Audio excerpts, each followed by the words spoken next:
Let's try this again. Welcome, everyone, to today's Town of Chatham Zoning Board of Appeals meeting. The date is August 12th, 2021. This meeting is being recorded and will be available shortly hereafter for scheduled and on-demand viewing on any smartphone or tablet device. If anyone else is recording the meeting, please let us know. This meeting of the ZBA is being conducted remotely in accordance with Section 20 of Chapter 20 of the Acts of 2021 and shall afford adequate alternative means of public access via Microsoft Teams by calling the phone number 1-508-945-4410. And then you have to put in the conference ID number, which is 594-054-875, and hit the pound. Or you can join the meeting online via Microsoft Teams through the link in the posted agenda. Despite our best efforts, we may not be able to provide for real-time access, and we will post a record of this meeting on the town's website as soon as possible. In accordance with town policy, the public can speak to any issue/hearing or business item on the agenda during the meeting when recognized by the chair. So to authorize this form of meeting, I will have a roll call of all board members, and I will start with Buck. Can please give your full name? James M. Upson, I approve. Randy Potash, I approve. William Grau, I approve.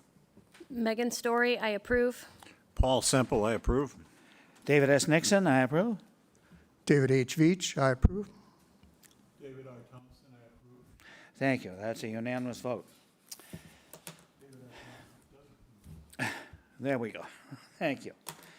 I should say that any citizen or non-board member participating in the call via the phone, please give us your name and the last four digits of your phone number for identification purposes. The way the meeting will be conducted today is as follows. A hearing notice will be read by the lady to my right. This is Sarah B. Clark. Sarah is the PPO in the town. That is the principal permitting officer. After that, the individual who brought forth the application or appeal will either present it or their representative shall.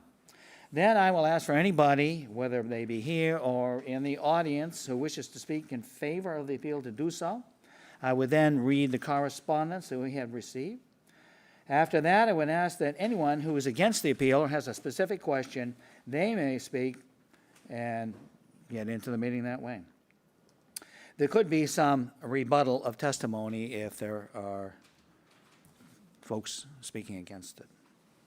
Following that, we would then have the questions from the board members. And I will tell you today will be a little different, that when we come to our second application today, which is 68 Shell Drive, I have asked our building commissioner, Jay Briggs, to attend the meeting. I might say that his term, building commissioner, is very strange because we don't have a commission, but yet he's a commissioner. So anyway, you know, what he really is the PIO. He's really the principal inspections officer, and that's a very broad brush. Following questions, and I would at that time not only have questions from the board, but some of the folks that are presenting this particular application might also have a question for Jay, and I will allow them to ask that question. Following that, we would we would get out of the meeting and go into deliberation. And during the deliberation, only folks on the board can speak unless they introduce someone into the conversation that they feel it's important that we have their perspective or ask a question of. Following that, we would vote on the appeal or the application. Voting in the Commonwealth of Massachusetts, you need a supermajority. In our case, there are 5 votes, so you need to get 4 to be successful. 3 to 2, you lose. Voting today are Dave Veach, Dave Thompson, Buck Upson, Paul, and myself. Are there any questions? Yes, sir. Mr. Chair, I believe, and I'm sure Jay can correct me if I'm wrong, he also is a CFM for the town, Coastal Flood Manager? I am a certified floodplain manager, but Katie Donovan acts on that capacity for the town. Since you, on 68 Shell, that might be significant. It could be. Also joining us today during the meeting on Shell is Christina Bassett. She is an employee of the town, and she is a building plans and control and so forth administrator. And it's very possible that Katie Donovan is on the line. Is that true? She is not today. No. Okay. Well, then that's it.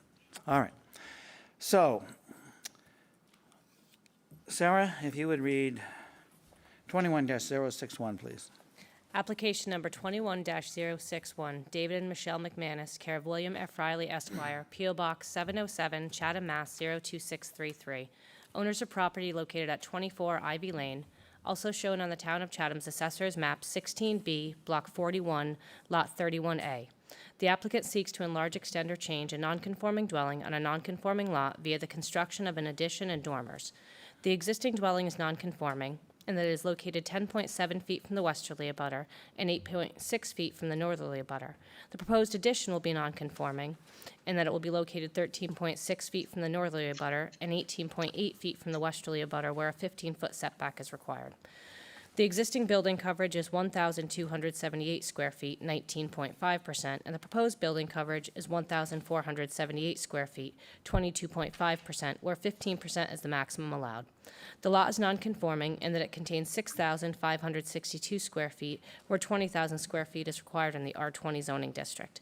A special permit is required under Mass General Law, Chapter 40A, Section 6, and Section 5B of the Chatham Protective Bylaw. The applicant's representative has requested a withdrawal without prejudice. And to go along with that is the following email that Sarah received. My client, David McManus, has decided not to proceed with his historic and zoning application. He's purchased another property and will be selling the 24 Ivy Lane property, and that's signed by Bill Riley. Paul, could we have a motion, please?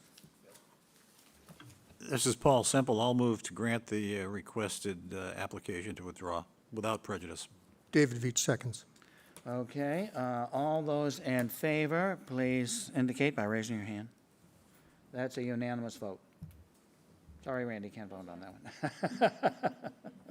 Don't worry, you'll get your chance. Okay, we're on to application 20-081.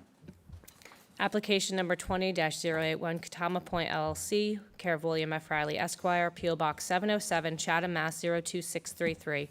Owner of property located at 68 Shell Drive, also shown on the Town of Chatham's Assessor's Map 14K, Block 7, Lot W50. The applicant seeks to enlarge, extend, or change a nonconforming dwelling on a nonconforming lot via the relocation of a portion of the existing dwelling and conversion into guest quarters and the construction of a new dwelling and swimming pool. Also proposed is the installation of a new driveway as allowed by special permit under Section 4A3D. The existing dwelling is nonconforming in that it is located entirely within the Coastal Conservancy District, floodplain elevation 11. The proposed guest quarters and new dwelling will be nonconforming in that they will be located entirely within the Coastal Conservancy District, where a 50-foot setback is required. The existing building coverage is 3,697 square feet, 43.7%, and the proposed building coverage is 7,635 square feet, 90.3%, where 15% is the maximum allowed. The lot is nonconforming in that it contains 8,455 square feet of contiguous buildable upland, where 20,000 square feet is required for a single dwelling. The lot contains 120,100 square feet in the R40 zoning district. A special permit is required under Mass General Law, Chapter 40A, Sections 6 and 9, and Sections 5B and 8D2B of the Chatham Protective Bylaw. This was continued from December 17th, 2020, January 28th, March 11th, April 22nd, and June 24th of 2021. Mr. Riley, are you out there? Yes, I am, Mr. Chairman. Bill Riley on behalf of Katama LLC, which is the Giacalone family. Mr. Giacalone, I believe, is with us as well. David Clark is our engineer. Clay Smook, who's also on the line, is the architect. And I don't know if Teresa Sprague's with us or not, but in any event, the there are really two aspects of this application. One has to do with the building itself, and the other has to do with the driveway. And so I don't know which how you want to proceed. I would suggest we deal with the building first and then go to the issues raised by the building commissioner's letter regarding modifications to the lot surface. Okay, well, we haven't read that letter yet into the meeting, but I agree with you. Let's start with the house, the specifics, and how it's changed from the last time you were here. All right, thanks. There you go. Those are the, all right, so if you want to scroll up, Sarah, whoever's controlling the screen. Would you like the tabulations first, Bill? No, I'll talk about those. So the area of building coverage has been reduced by 1,000 square feet, and the building's made substantially more compact. Connections are done by pergolas rather than roof structures, and the height of the building's been reduced to bring it into compliance with our height requirements in the floodplain. So if you want to scroll up to the front, I don't know what page it is, but it shows the elevator, that one. There you go. So I think that Clay, who's on the line, I'm going to ask him to describe the process he went through, has done a great job in reducing the height of the structure and making the structure substantially more compact. I think the end result also is considerably more traditional in nature. Thinking of Chatham has its own unique self here. So Clay, if you would Sure. come online and explain the process by which you and the Giacalone family came to this design, that'd be very helpful to the zoning board. Sure. Can you hear me okay? Yes, we can. Okay, great. Thanks. And thank you for having me. As I mentioned before, Joe and his wife came to me. It's been a very, very long process. Talked about building really a home for generations on this site. I think I talked about how excited Joe was about having the existing structure on the site and the ability to relocate it and use it as a guest house and to renovate that and to allow public view of that house. And I was really, really excited about that. And I will tell you, if you all remember, we presented this last time. I talked about the architecture and how it's a very additive architecture, much like the original building that sits on the site, that it makes it appear almost as if it was built over time. One of the things that happens during this type of a process, both with the ZBA, with the client, and of course, all the players in it, is in a lot of ways, I think the project gets better. And I think this project is actually better now than it was. I met with Joe. Obviously, Joe was disappointed after the last meeting, but he took it to heart and he said, let's really try to compact this building down to what he considers its bare essentials. And what I mean by that is he has a very large extended family. So, I think it needs to accommodate that size family. Yes.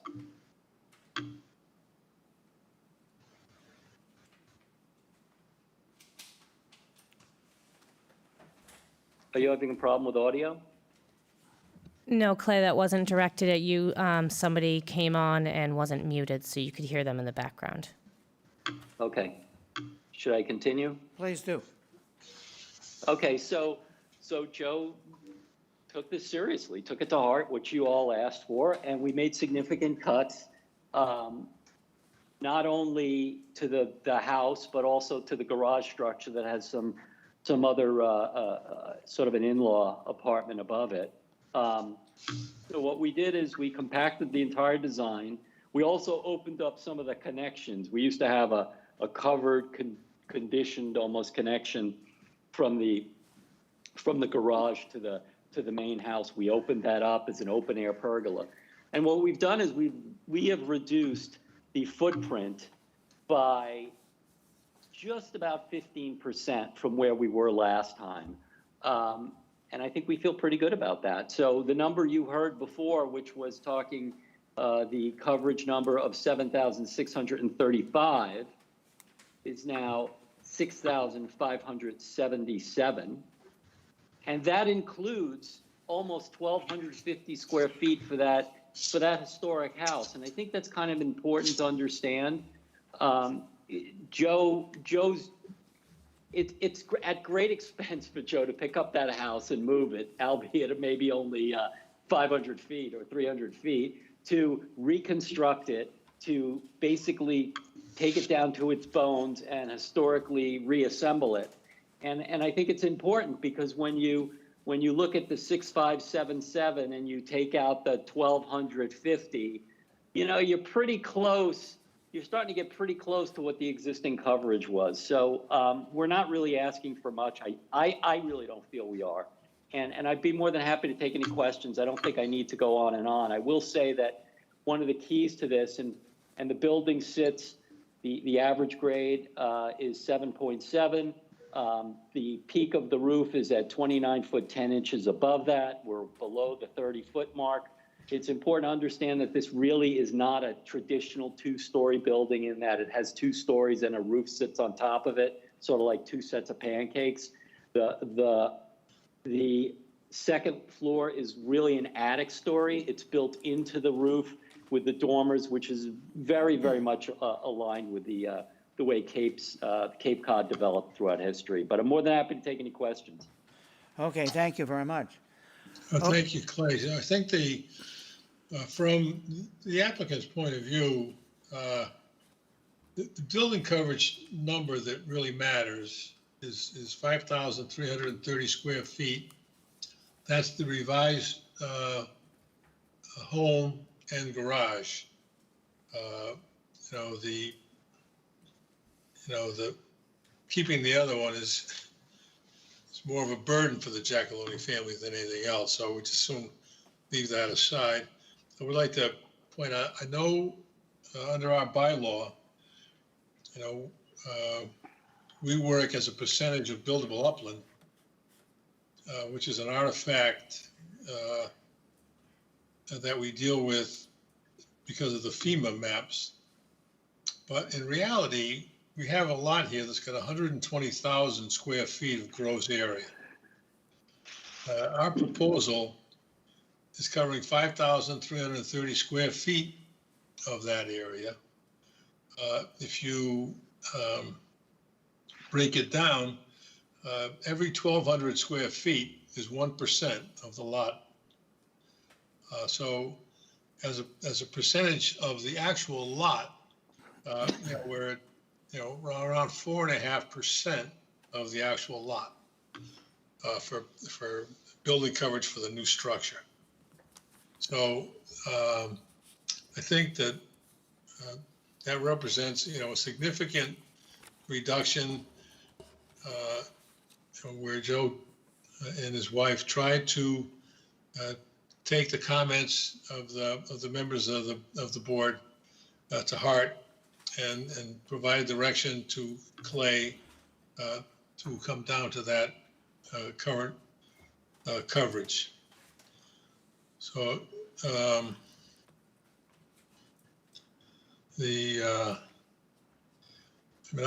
can go through the criteria if the board wants. We did that once before, but I think it's important that you do that. okay, it's going to take me a minute to dig it out. I'll be right Okay. back.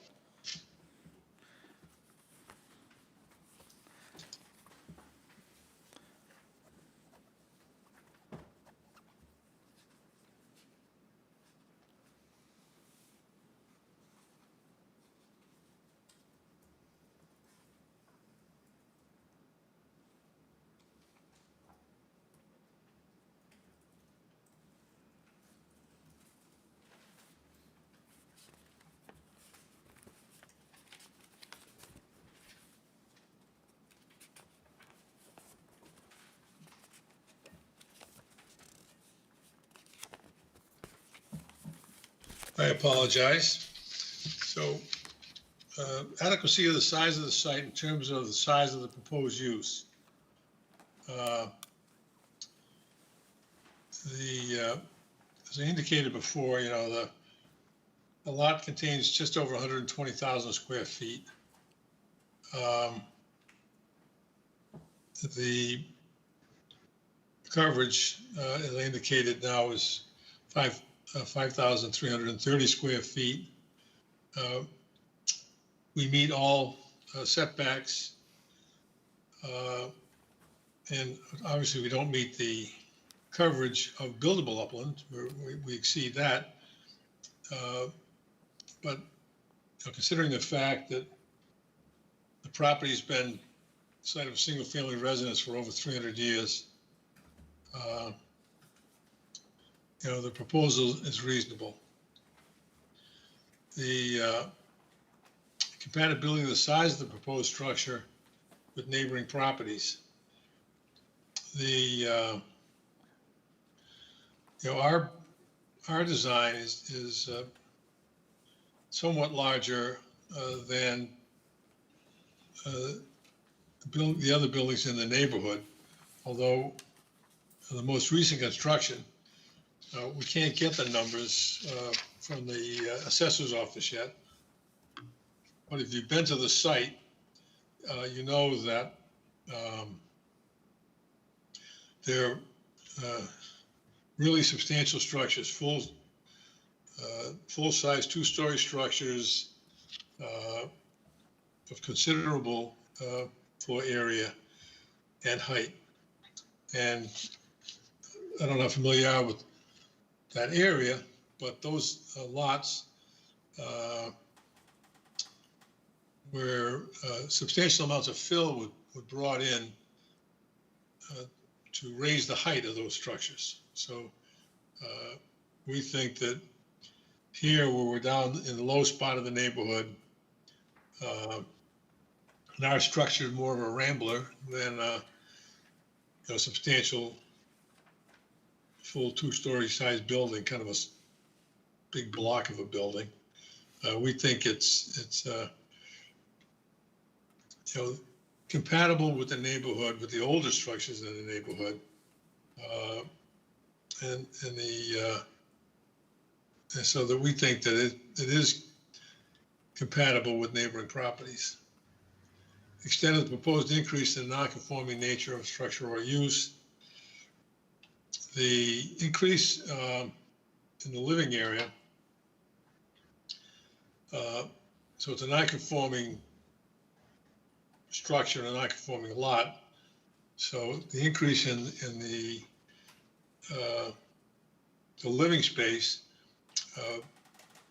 would be considered an increase in the non-conforming nature. It's an intensification of the residential use of the property, and therefore is considered an increase in non-conforming nature.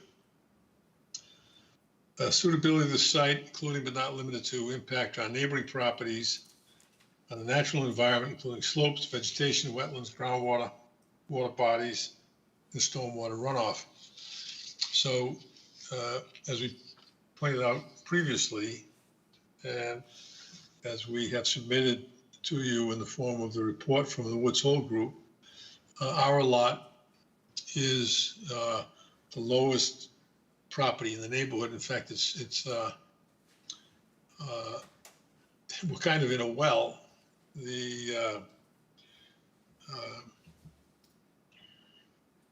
And so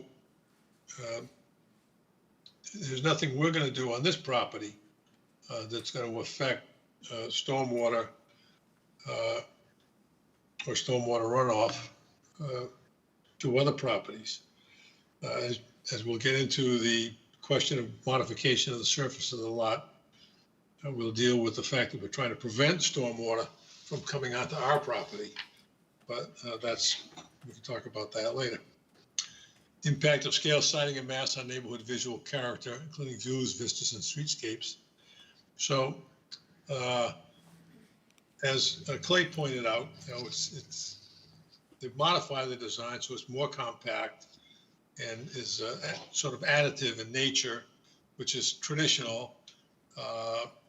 Obviously, the buildings that are being replaced were in fact, it was a working farm with a barn. And, that's not what we are, but it's still additive in nature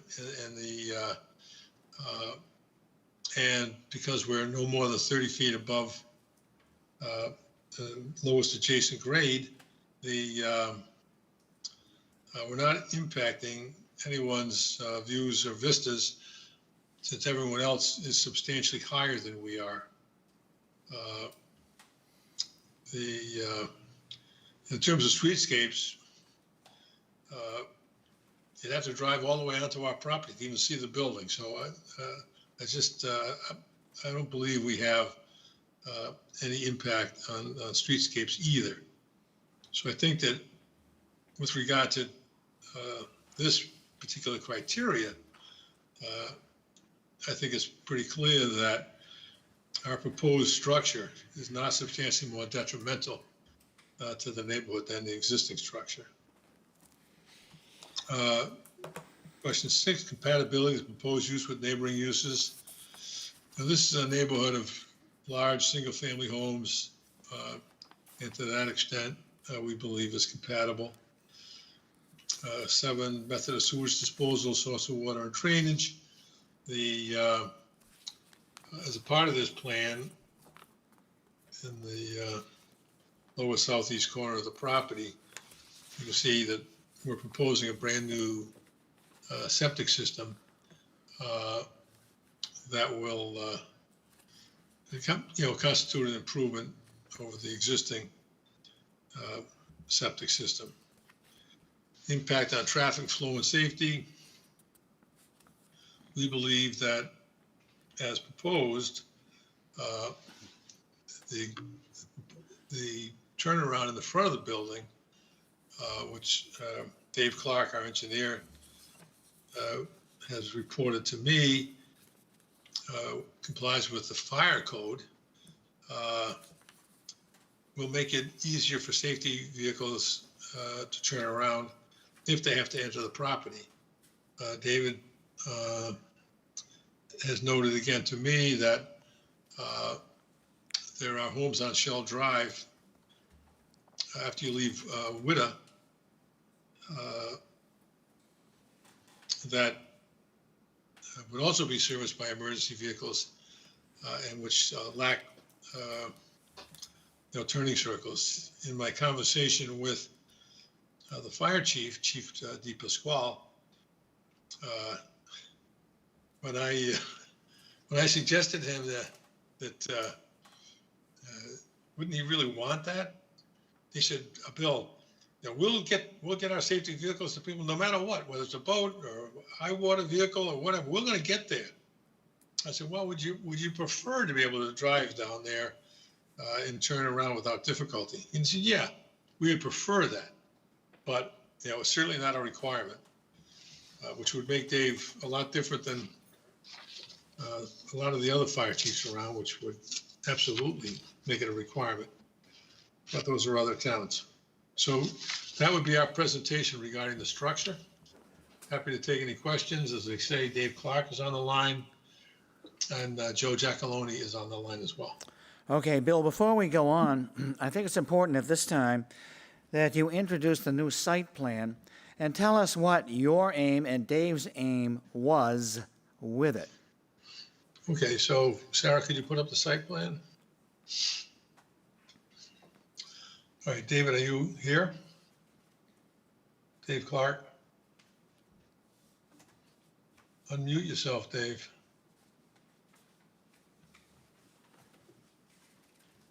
Dave will figure out which button to push shortly.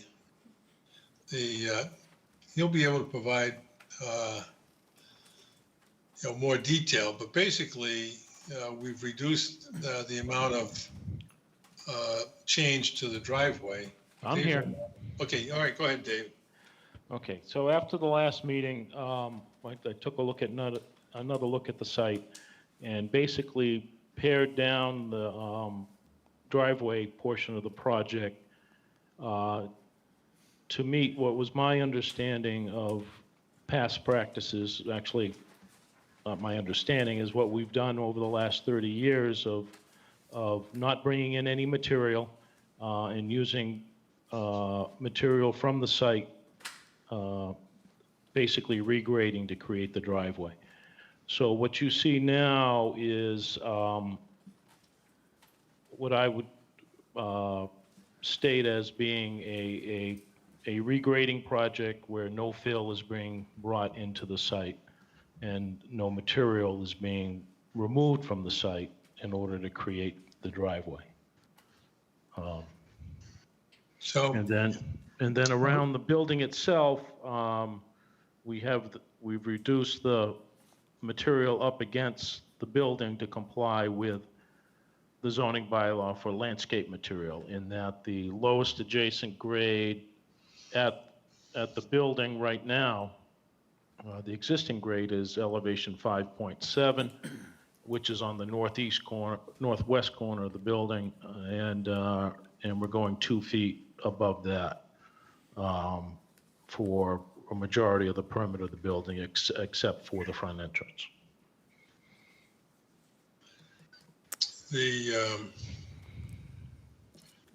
And I'd like to point out that in our zoning bylaw, under the Conservancy District, under permitted uses, is the maintenance of existing driveways. And I guess I know Jay Briggs and I apparently have different concepts of maintenance. We think that maintenance means being able to add material to an existing driveway. Under Section A3, D of Section 4, Conservancy District aspect, as a special permitted use is the construction and maintenance of driveways. And so whether this driveway is considered maintaining an existing driveway, which is permitted, or construction of a new driveway, and there's certainly new aspects to it, we believe that this board has the authority to do that to the extent that we've shown. But what Dave didn't go into any detail on is that on both sides of the property, he's reduced the elevation of the lot so that, and that to a sufficient degree, yeah, right in there, and then on the other side of the building as well, right? So that the material removed from those areas is sufficient to elevate the existing driveway and create the turnaround. The one thing I would like to point out is that the slab of the garage is elevation 9. And so the driveway elevation in front of that is 8.7. So and nowhere does the driveway exceed the flood elevation, which is elevation 11. Now, one of the things that the planning board considers is whether the driveway is going to interfere with the movement of floodwaters. As I indicated earlier, we're the low point of the neighborhood, and so when the water goes onto if the water ever goes onto this site, and it has at least once in the past, it just sits there until it gets absorbed by the ground beneath the site. So nothing we do on this site is going to interfere with the movement of floodwaters within the site.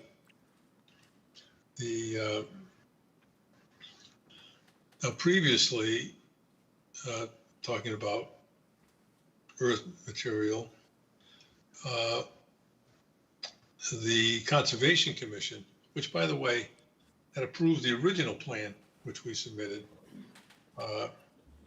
and we believe stands ready to approve this plan, but to issue an order for this plan, because it's has a lesser impact under the regulations of the Conservation Commission than the previous plan.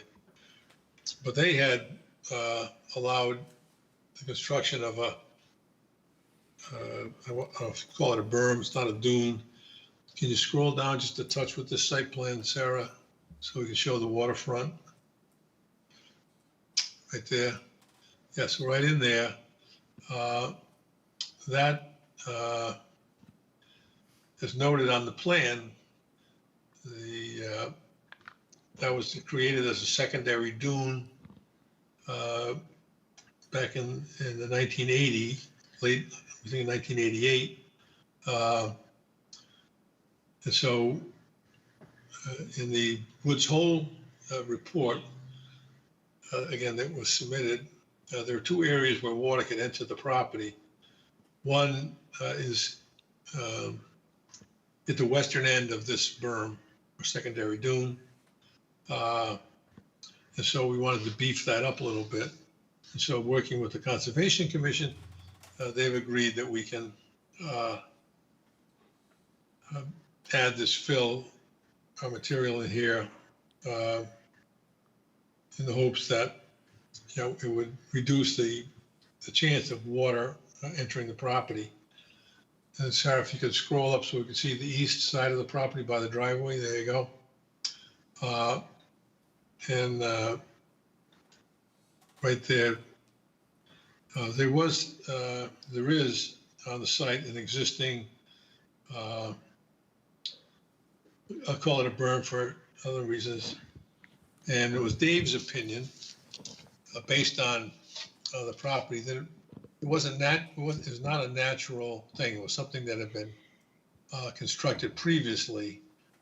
And again, this is Woods Hole Group identified this particular area as a place where floodwaters could enter from the Reese property, which is right next door.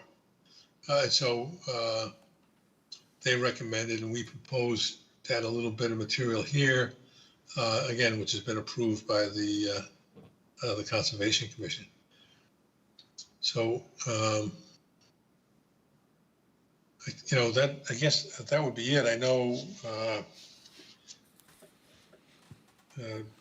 Jay Briggs, our building commissioner, who, by the way, is the building commissioner because the building commissioner doesn't need a commission, but he is the chief zoning enforcement officer by statute in the town.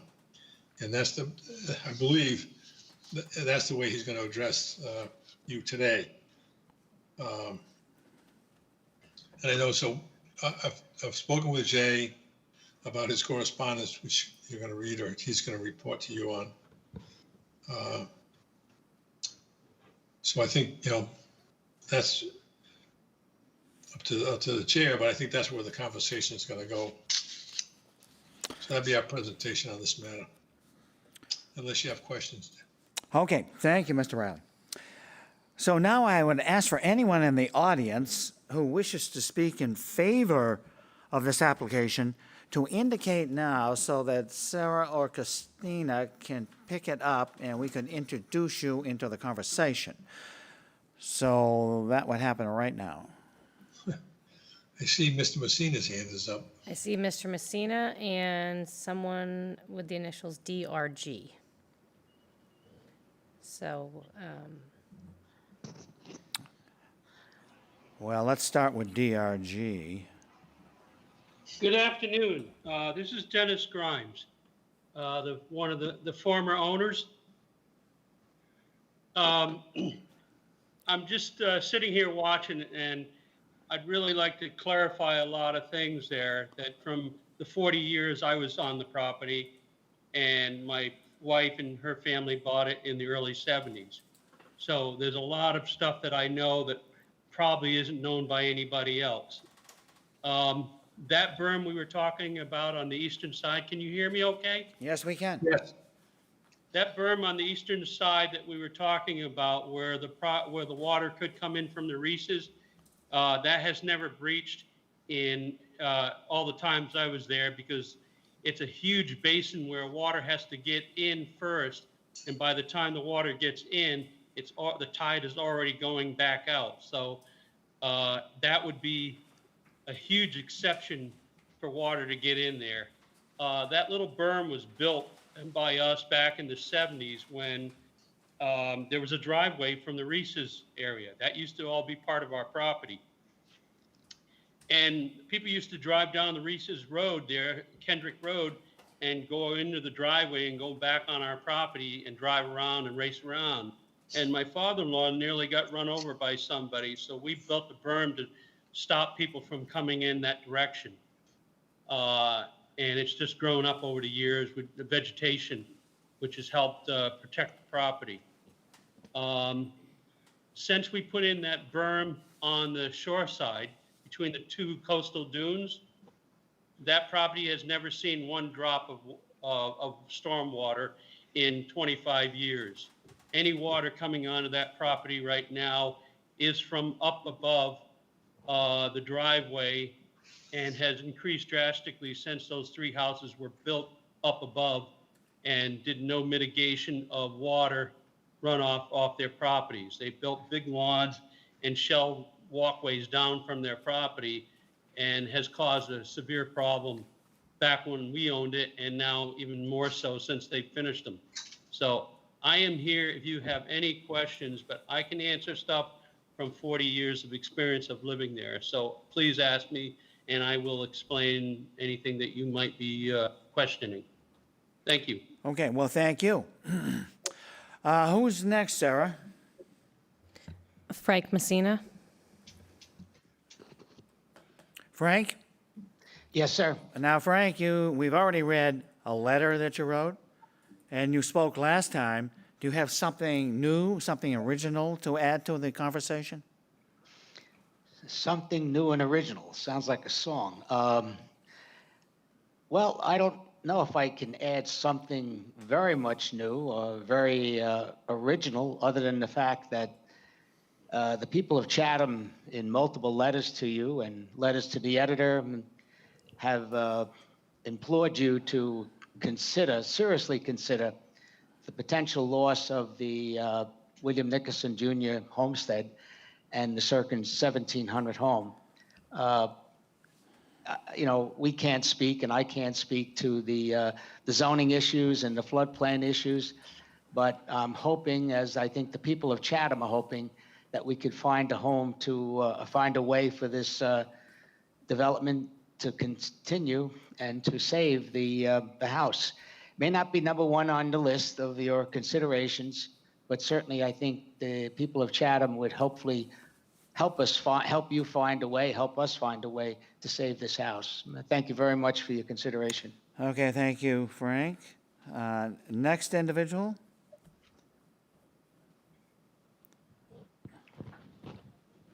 I don't think we see anybody I see else. no one else with their hands raised. Okay.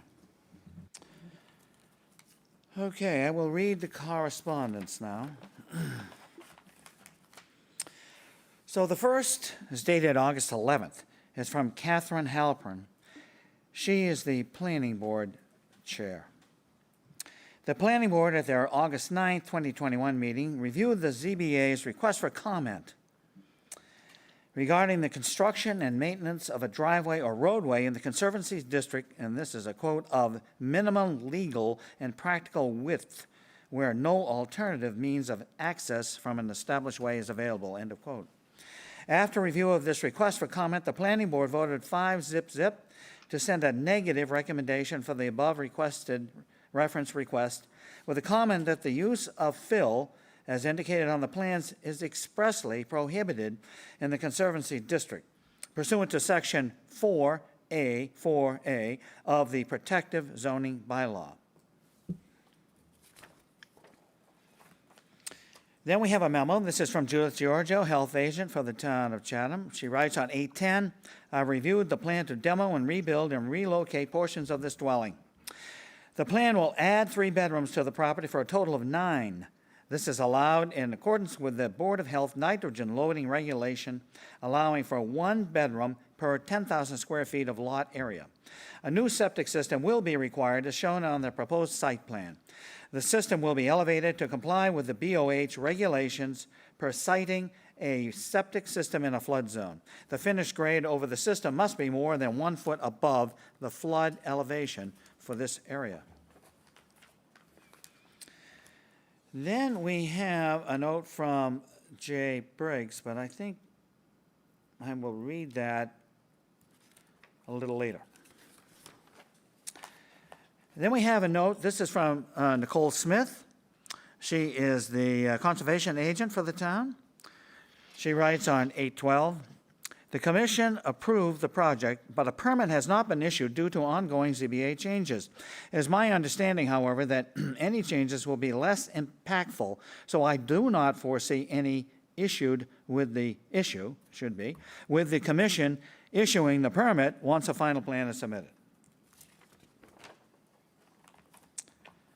This is a letter. It is from Richard Green, and it is dated August 6th, 2021. "My wife and I own the property of 58 Shell Drive, which abuts and is directly behind the subject property.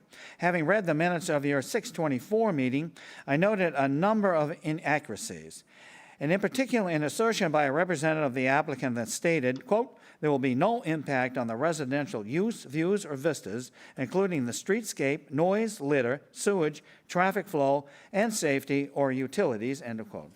As a result, I feel compelled to give my perspective on a number of the points offered by the proponents of the subject application. I would appreciate the ZBA considering the following information as it makes its determination for the requested special permits. The comments below reflect the criteria to be considered by the ZBA for special permits as outlined in Section 5B of the Chatham Protective Bylaw. A, building height. For dwellings with setback nonconformities such as 68 Shell Drive, any addition shall be deemed to increase the nonconforming nature of the dwelling. The applicant is proposing a new home with a height approximately 40% greater than the existing house, 75% greater than the barn, and 150% greater than the storage shed. 1, adequacy of the size of the site, including but not limited to maximum lot or building coverage and setbacks. Allowable coverage is 15%, increasing to 43.7% because of the existing nonconformance. The applicant is proposing coverage of 90.3%, which is 6 times standard coverage and more than 2 times the coverage allowed for nonconforming structures. Also, the buildings would be 100% in the setback area. 2, compatibility of the size of the structure with neighboring properties. Of the 8 closest homes in the neighborhood, the applicant's proposed structures are approximately 2 times the size of 4 of the homes and 3 times or more larger than the other 4 homes. 3, extent of the proposed increase in nonconforming nature of the structure. As noted above, the height, coverage, and size of the structures are substantially in excess of the bylaw, and the entire program proposed by the applicant is in the flood zone. 4, suitability of the site, including but not limited to impact on neighboring properties or on the natural environment, including slopes, vegetation, wetlands, groundwater, water bodies, and storm runoff. The applicant's proposed primary structure, essentially, is a 200-foot-long wall. For reference, a football field is 300 feet long. That would be 30 feet high with a septic system of approximately 4,000 square feet, surrounded by a concrete wall as high as 3 feet. Numerous mature trees and vegetation would be destroyed and wildlife patterns disrupted. The property is in the floodplain, the Conservancy District, and the Pleasant Bay ACEC. 5, impact of the scale, siting, and mass on the neighborhood visual character, including views, vistas, and streetscapes. The applicant's property would negatively impact the views of homes above and the view of the closest home at 58 Shell Drive, which would be substantially impacted. There was a view enjoyed by all users at the midpoint of Shell Drive that also would be substantially diminished. The 200-foot-long by 300-foot high wall that represents the applicant's primary structure would impact all types of view angles, including views from the adjacent beach and from Bassing Harbor. 6, compatibility of the proposed use with neighboring uses. Neighboring homes have 3 to 5 bedrooms. The proposal calls for 9 bedrooms, a substantial increase over existing homes. The proposal seems to be more the size of an inn than a single-family dwelling. 7, adequacy of the method of sewage disposal, source of water and drainage. An oversized and environmentally intrusive septic system would serve the 9-bedroom house. 8, impact of traffic flow and safety. Shell Drive is simply the old single-lane driveway that served 68 Shell Drive prior to development. It does not meet town standards and appears that the changes proposed to Shell Drive also do not meet town standards. The road has poor drainage that is not easily resolved. The recent development of the 3 homes on the west side of Shell Drive has exacerbated the erosion and drainage issues. The road also has a sight line problem at the crest of the hill where vehicles cannot see other vehicles coming from the opposite direction. Shell Drive serves as the footpath to the beach for the 6 homes above 68 Shell Drive. Simply, the road is not safe, and the load from a 9-bedroom property would make it less safe. 9, noise and litter. Noise and litter from a 9-bedroom house would likely be approximately double that of a typical 4 or 5-bedroom. 10, adequacies of utilities and other public services. Utilities appear to be adequate. 11, visual impact on the neighborhood, discussed above. 12, the extent of the lateral expansion proposed and how it impacts impervious areas. As indicated in the 624 minutes, the lateral expansion is huge because of the significant increase in the footprint and the height of the structure, causing a material and substantial volumetric increase. It appears that the applicant has not submitted figures to determine the magnitude of this significant increase. And that is the end of it. Then we have a memo. This is from Lynn Payne, 24 Captain Sears Way. On August 12th, I've been following the progress of 68 Shell Drive.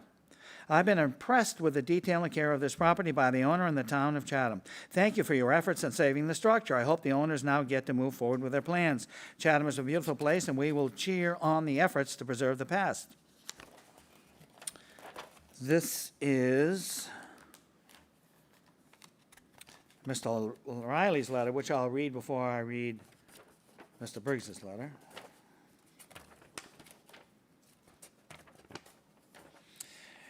Email.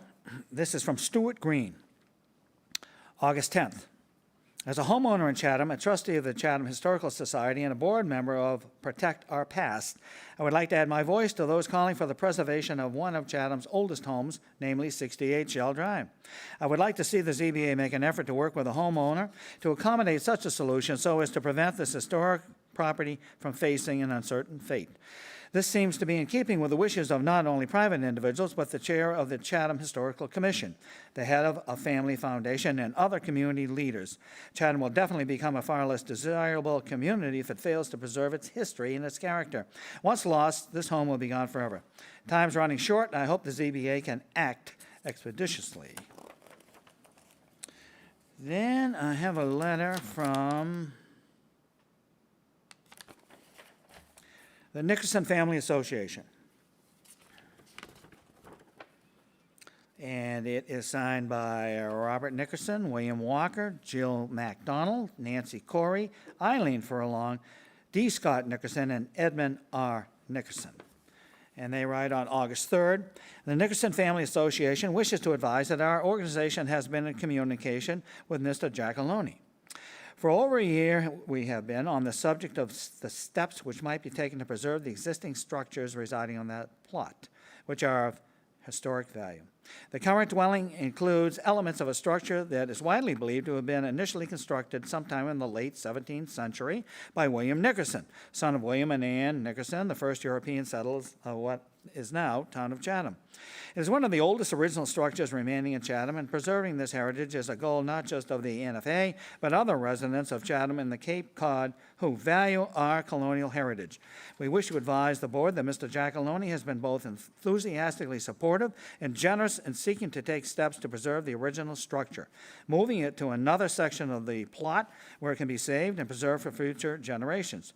He has also generously agreed to permit the NFA to dismantle and move to the NFA campus in North Chatham the barn structure that currently resides on the plot adjacent to the dwelling structure.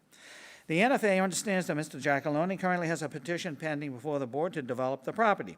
We understand that petition includes provision for preserving the historic dwelling structure. We wish to advise the ZBA that the NFA endorses Mr. Giacalone's preservation aims and goals and wishes to bring this opinion to the board's attention. While we're not in a position to opine on the entirety of the petition, we hope the board will take full account of both the historic value of preserving the William dwelling and the desire of Mr. Giacalone to move the structure to accommodate this development plan. The board discharges a solemn responsibility for the town of Chatham. We hope it will take full account of the importance of the historic preservation elements of the petition. Email, this is from Ellen.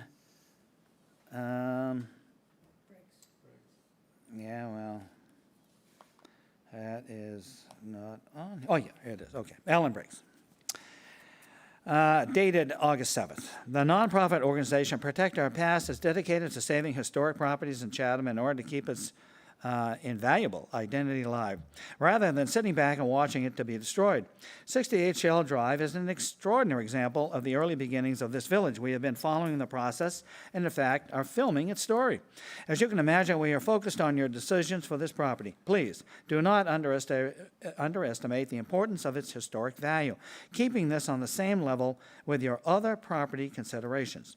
We look forward to you making decisions that will ensure the current owner will be able to move it up the hill and restore it as needed. Thank you, Ellen Briggs.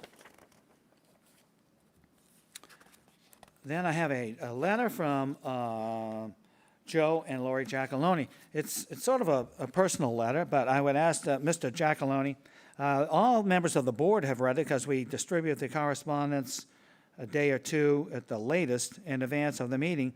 Do you still wish me to read this letter into the record?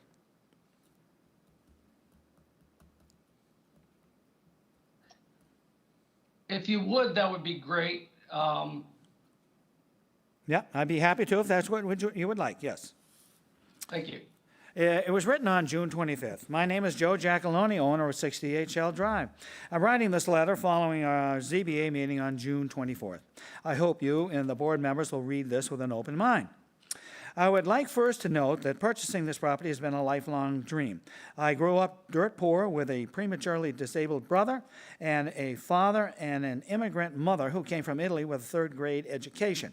I worked night and day and sacrificed the last 25 years of my life to be able to be in this position. It's been almost 18 months since I started on this journey. In early February 2020, I came across this property for sale. My wife and 3 children took a ride down from North Reading to tour the house. We fell in love with the site and soon dug into all the articles in the newspapers about the house and its history. I also learned the property was previously under agreement with a developer who was looking to subdivide it into 2 new homes to sell.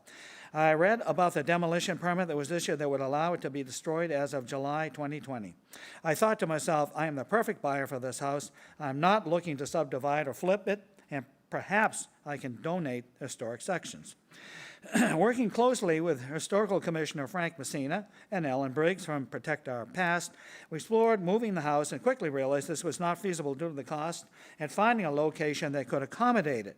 We were able to find a home for the historic barn at the Nickerson Association in town, and alternately the NYE Association out of Sandwich, Mass.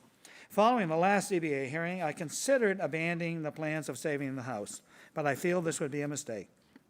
I almost feel a sense of duty to save it. However, I also want to be able to build a new home that fits my family needs. I've decided to significantly downsize my new house plans and hope my willingness to compromise will allow us to reach an agreement where all parties feel comfortable with the outcome. I honestly feel this is a special site, being almost 3 acres of land and having the history of being one of the oldest homes in town. It has always been my intention to do right by everyone. Historic home to be saved. Historic barn is donated. We build a new home and we make a huge environmental improvement to the land by removing invasive vegetation and using native plant species and high wildlife habitat value. Mr. Chairman and members of the board, I want something we can all be proud of. in the end, as we want to be part of the community and soon retire and live at this home full-time.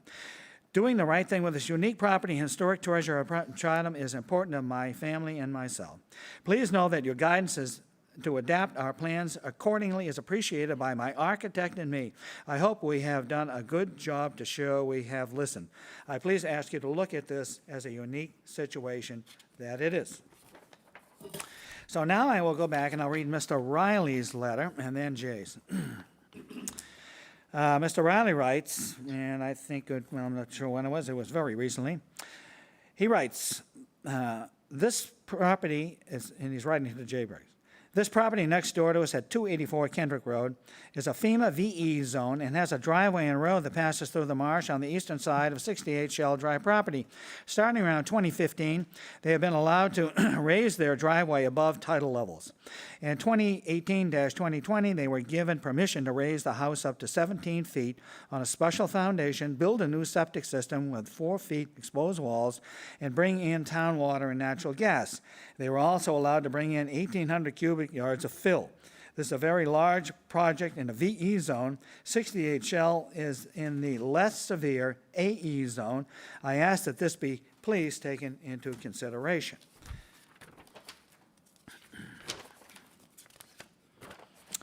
So then we have the letter from Jay Briggs. It's dated August 9th. ZBA members, I have reviewed the ZBA application for the above reference address, including the most recent site plan by Clark Mr. Engineering. Chairman, Mr. Chairman, perhaps you should have Sarah put up Jay's drawing while you're reading the letter. That's coming later on. Okay. I have reviewed the ZBA application for the above reference address, including the most recent site plan by Clark Engineering, last revised on July 29th, 2021, and the building plans by the Smook Architecture with revision date of July 30th. I have a concern with respect to areas of the lot being excavated as well as the areas where fill is being placed. Neither the placement of fill nor the excavation of materials is allowed in a conservancy district under Section 4A4 of the protective bylaw, other than that which is needed to accomplish the permitted uses. Section 4B4D allows for the use of quote-unquote landscape materials only up to 2 feet in depth, tapering to natural grade within 10 feet of foundation. The placement of fill under the driveway and to the east of the dwelling are not allowed other than that which is necessary for the construction of the septic system leaching field. I do not see the proposed cuts and fills on the lot as imperative to the construction of the dwelling. Existing grade at the proposed dwelling appears to vary from elevation 5.7 to just under 7.0. This is based on the current site plan information, which is 4 feet to just over 5 feet below the base flood elevation of the AE11 Special Flood Hazard Area. The revised site plan dated 7/29/21 indicates the proposed grades at the foundation will range from 7.0 to above 10.0 based on NAV D88 datum. This is not attainable under the bylaw, as only landscape materials are allowed around the foundation. A detailed topographical plan would need to be provided to determine the actual specific outermost boundaries, that is elevation, of the allowed landscape material. Lastly, building height for structures located in a conservancy district shall be measured from the lowest adjacent grade, that's the LAG, next to the building is identified on the elevation certificate rather than grade plane. The current site plan indicates the proposed dwelling height for the dwelling will be maximized to 30.0 feet with no cushion for error. To assist with your review of the site plan, I have included a colored version identifying the buildable upland portions of the lot, areas being excavated, areas being filled, buildings, limit of landscape material at the dwelling and at the pool. And this we will see when we get to Jay in just a moment. I think that is the correspondence. Did I miss anything? That's it. Okay. Great. So now I ask, is there anybody in the audience, either here or out there, who wishes to speak against this application or has a specific question? There's a gentleman here, and I recognize him. The microphones are right over there. Yes. That's fine. What's that? Mr. Grimes has his hand raised as well. Okay, good. Hi, if you'd identify yourself, please, sir. Sure. My name is Rich Green. I read my recent letter. Oh, excuse me, sir, you have to push the button on the microphone. When it's green, then we can hear you. My name is Rich Green. So I hope what you're going to say has something in addition to the letter I read. No, it's in addition to the letter. Thank you. Okay. And I just wanted to point out, I am the most direct abutter, and I'm, and as a result of that, I want to just ask you to recognize that there were substantial inaccuracies. Can we turn up the mic at all on this, gentleman? I'll talk louder if I. Well, that would be better. Okay, let me try that. Okay. So, at any rate, there are substantial inaccuracies in some of the assertions in terms of streetscape and views and what have you. I noted, I'm almost certain, based on a couple of conversations, that most, if not all of you, have been up and down Shell Drive. And, if you go up and down Shell Drive, especially as you go down, of course, you can see the water. You can see a beautiful shot of the house and water above it. And, frankly, that view will be,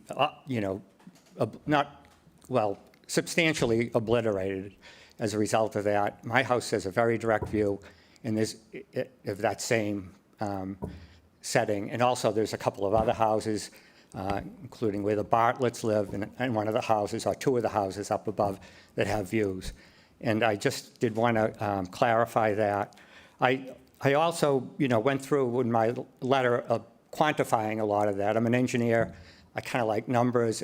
Helps me, even though then you get into what's substantial. But I hear a lot of talk about significant/substantial changes to the plan, which resulted in the coverage being reduced, the overage on the coverage being reduced from 90% to 70%. That's considered significant. So I wonder why all of these increases of, major increases in height, setbacks, coverage, all that type of thing, which range anywhere from 40% to 2 or 3 times, so 150%. I would ask that the board consider that they be considered substantial. In fact, I looked up substantial in the dictionary today under legal definitions. I don't know the law, but one site said substantial is generally considered 10%, and one other said 30%, which kind of is within the realm of what you see with most of your applications. So I do believe that as currently constituted, the proposal is too large and too obtrusive. And while I favor development of the house by the applicant, and I certainly favor the moving of the guest house as it will be, I do favor that. I think there's a lot of room between all of the excesses that have been proposed in the part that's allowed under the non-conforming status that it has.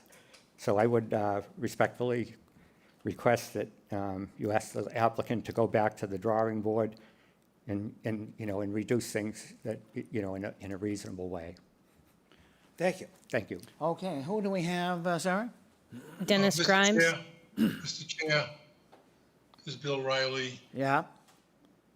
Can I do a little rebuttal for Mr. Green? I think we need to hear everybody, and then you can do the rebuttal all at once. Okay? All right. Thank you. Who do we have, Sarah? Dennis Grimes. Okay. Mr. Grimes? Hello there. Mr. Grimes? Yes, hi, how you doing?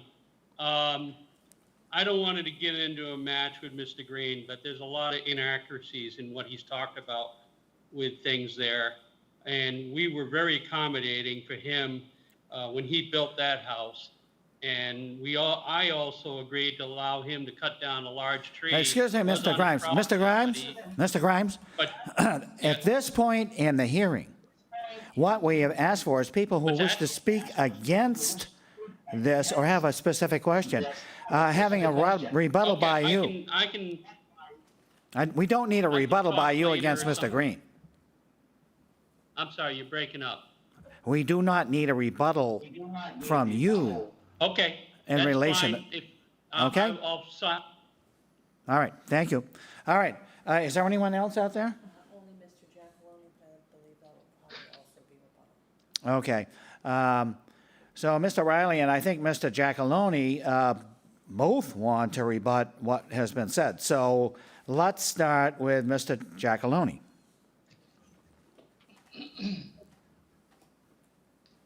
Thank you, sir.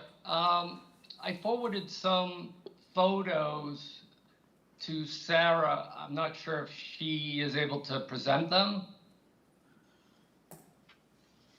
Mr. Chairman, those are the pictures that were attached to the thing I sent along.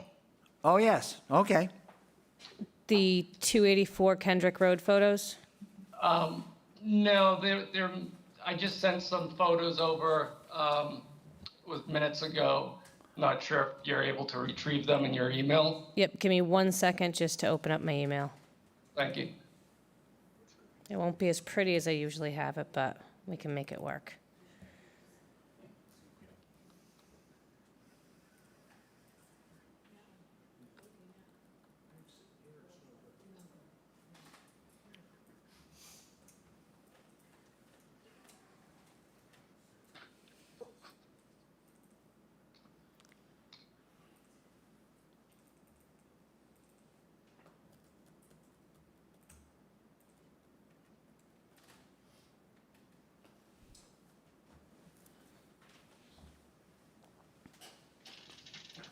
Thank you.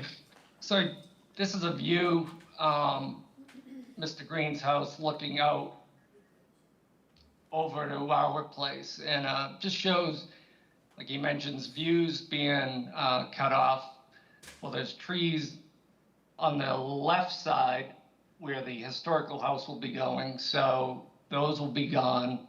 And there's trees on the right side, those will be going due to the septic system. And if we can go to the next photo.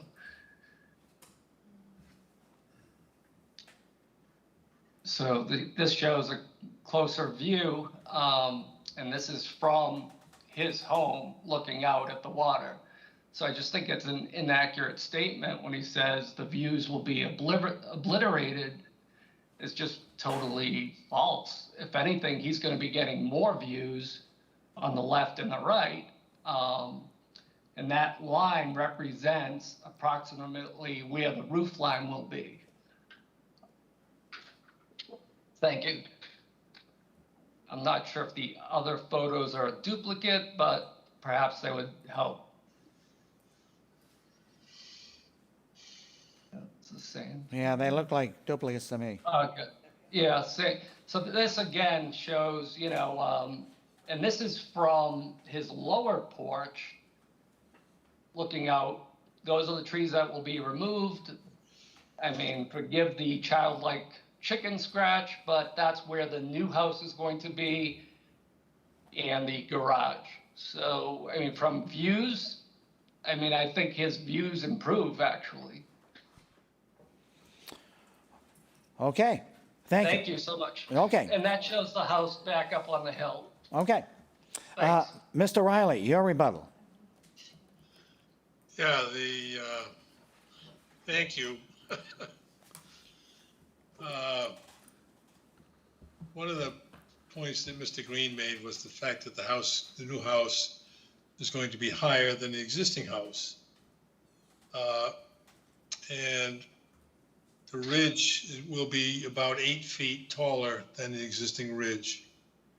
However, as Dave Clark mentioned earlier on, the house is being elevated. The first floor of the house is being elevated about 5 feet. So the structure itself is only increasing in height by about 3 feet. So, it's a very modest increase in size. So I just wanted to point that out. I think Joe's pictures did a good job of showing that, Mr. Green's views might have some tiny, insignificant reduction, but, in terms of the neighborhood, as you might remember from the Kenner case, it's not the individual views of any one house. It's what's the impact on the neighborhood. Again, I hope you will agree with me that this proposal is not substantially more detrimental to the neighborhood than the existing structure. Thank you. Okay, so now we go to questions from the board, and this is the point in time where I'd like to introduce Jay Briggs into the discussion. And what led to this was when I got the new site plan, I really couldn't understand it. So I called up Sarah and Jay, and I said, gee, would you two help me understand it? So I went in, and they explained it, and Jay got out his colored pencils, and all of a sudden, this became, I could really understand it. So thank you, Jay. And I presume everybody can see the plan as it's up there.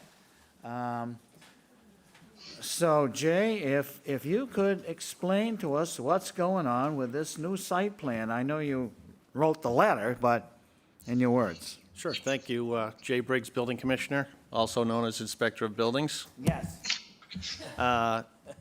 The site plan in itself is very busy to look at, so this doesn't represent the entire site plan, but our color scanner would only get you a plan this size.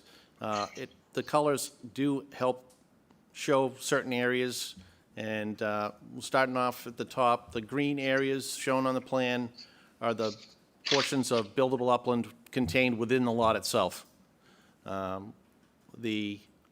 looks like orange or tan areas are the areas that have been proposed to be excavated on site. The gray area that the driveway is surrounded by, and to the east and on the backside of the dune, those are areas that are being filled. I didn't color in the septic system that's being filled also, but that is also an area of fill. The septic area fill is allowed.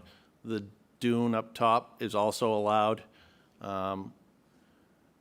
The big statement here is, unless when necessary to accomplish a permitted or specially permitted use, such as foundation structures, pools, septic systems, driveways. So fill isn't allowed other than landscape materials, but if the board sees fit that to accomplish a construction of a new driveway, they could allow fill for that purpose. Going further down, I've identified the landscape material boundary, which is 10 feet around the foundation, the red line. And again, it was difficult to tell existing and proposed grades in this area, but the crosshatch area, to me, appeared to be in excess of the 2 feet that's allowed as landscape materials.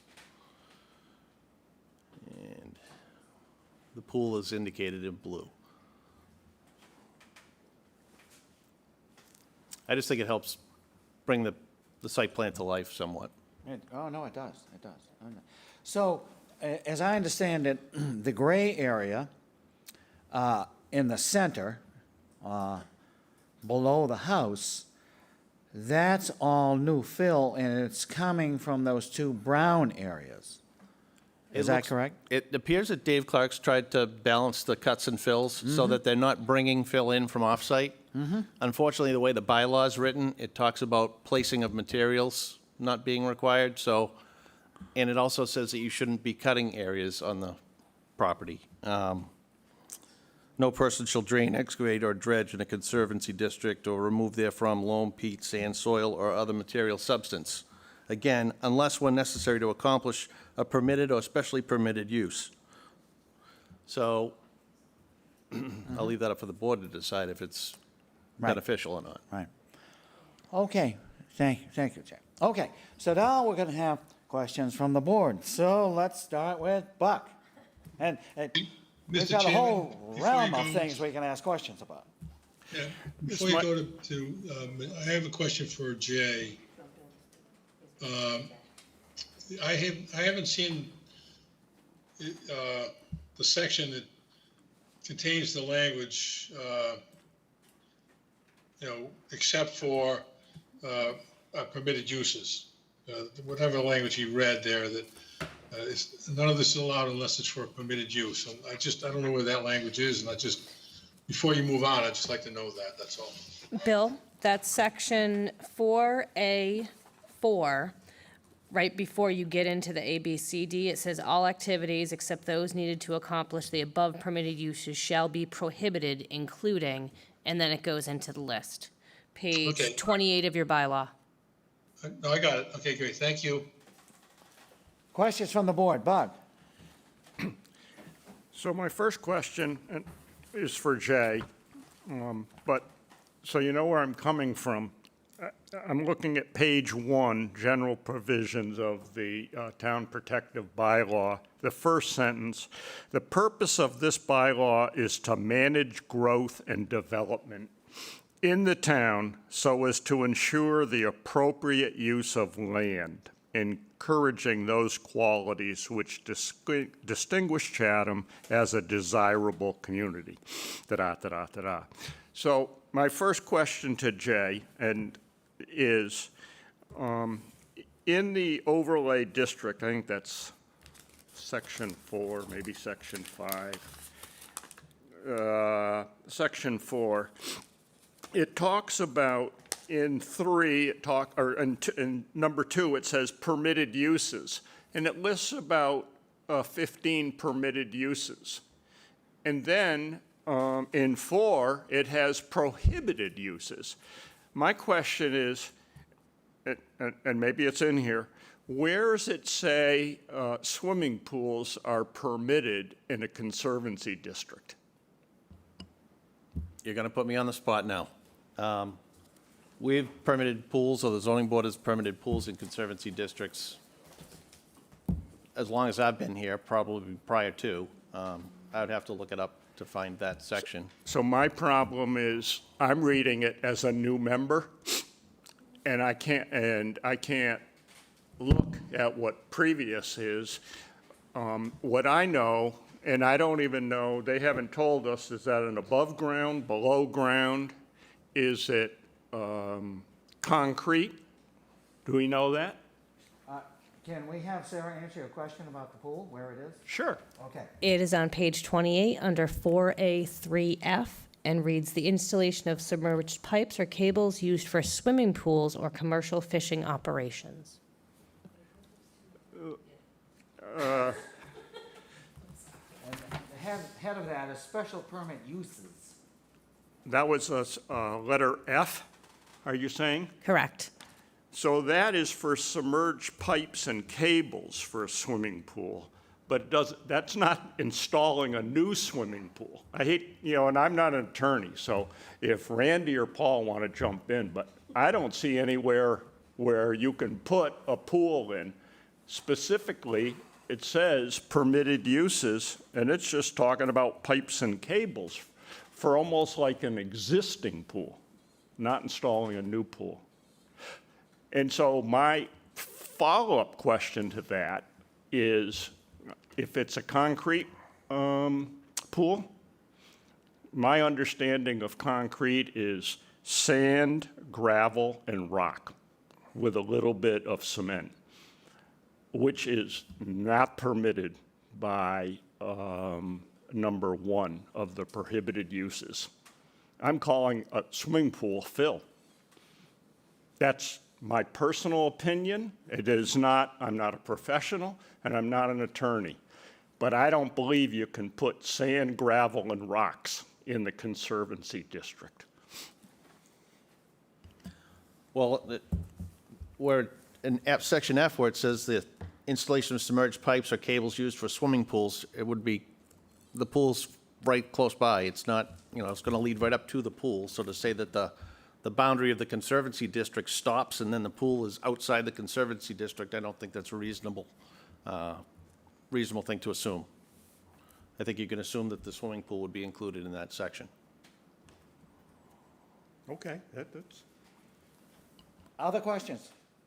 not at this time. Okay, Randy? Thank you. So this question is for Mr. Briggs.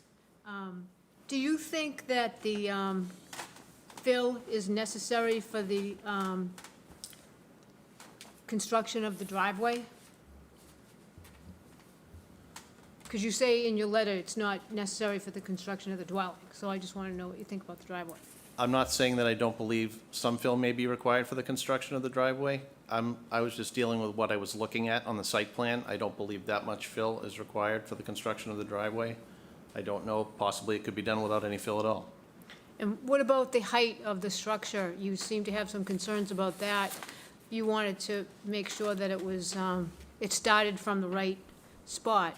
The elevation, I know that in the past, people have maximized the building height during a special permit application, and then they'll build the project out, and then when we get the final height certification to make sure they're in compliance, whoops, something happened along the way, and now it doesn't comply. So they have two avenues. They could reduce the height of the structure, or they could apply for a variance. is there a So- way that we can make sure that that doesn't happen, that you're aware of? If the special permit's granted and we issue a building permit, I would require a height certification at the time of frame inspection. Because this structure will be located in the Conservancy District, we know that building height's going to be measured from lowest adjacent grade as opposed to grade plane. Grade plane can be manipulated, lowest adjacent grade really can't. They've already called out what it's going to be. So we could tell before the final grading was done, before the project was completely finished, right after the framing was complete, if it was going to comply or not. So changes could be made if necessary. Again, we only do this to help the applicant comply with the regulations, to save them more hearings down the road or, turmoil. Okay, down the road. thank you. Bill? Yeah, this could be a question for Jay or for the engineer. Jay, could you determine from this plan where the areas, I can see you came up with a general idea of the cut fill areas, but areas that are going to be cleared? Where the wood line is, I guess this all has to do with this berm on the side of the site. I don't really see the purpose of extending those grades and clearing those trees out of the way. The tree line is shown on the site plan. It's very faint. Yeah. But you can assume that any of those cut areas, it's going to lose the vegetation. Oh, yeah. Yeah, right. Beyond that, this new site plan that we received doesn't show the trees on it. Previous iterations showed the tree locations on site. Right. But I think they did that to help clean up the plan somewhat so you could see what was going on. Yeah, so I'm just wondering even the previous owner said that there's never been any intrusion of water through there. Why do they feel like they have to increase those and, put fill in there to I'm increase that berm happy to answer size? that question. Go ahead. We are in a period that has, without doubt, of sea level rise. And so the Giacalonis retained the services of Woods Hole Group. They provided a report, which we have submitted. I think it's in the library somewhere. I don't know if anybody's reading it or not, but it's there. And they pointed out that there were two possible areas where there could be stormwater intrusion into this property. One was the berm, secondary dune, on the water side, and the other was the possible intrusion of water from the Reese property. And because we already had an existing berm there, as Mr. Grimes pointed out, is something they did back in the 70s. In our discussions with the Conservation Commission, we suggested it would be appropriate to raise the grade there a little bit to protect us from stormwater, because as we've tried to point out, this property is in a well. And when the water gets in there, salt water, it's going to stay there until it's absorbed by the property. In other words, unlike most properties where storm surge comes in, and then the tide goes out and the stormwater goes away. That's not going to happen on this property. And so that's why we proposed it, and that's why the Conservation Commission has approved it. Thank you.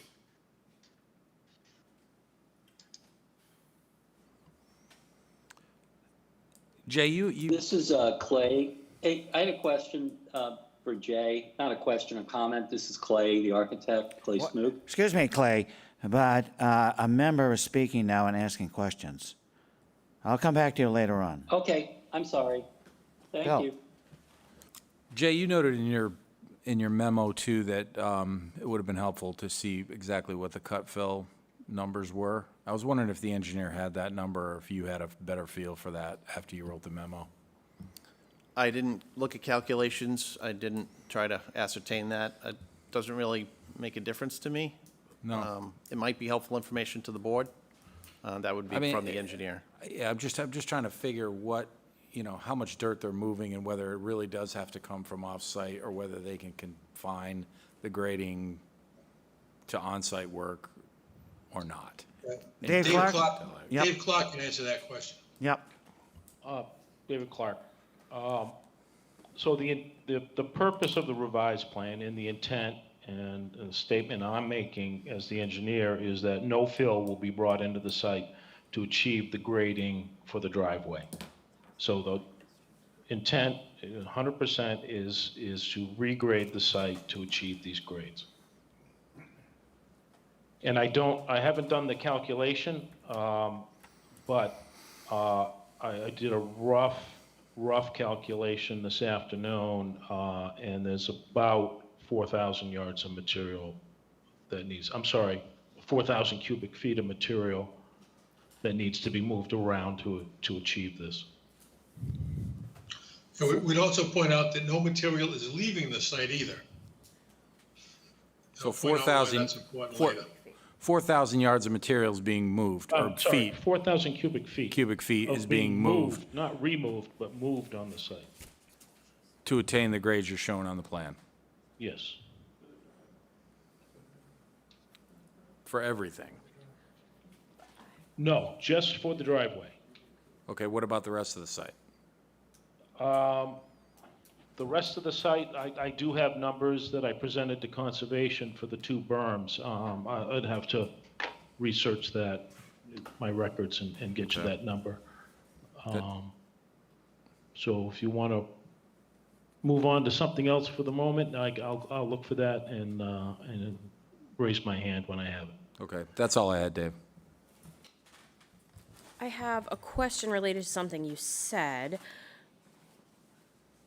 Did I understand you correctly when you said it doesn't matter where the fill comes from?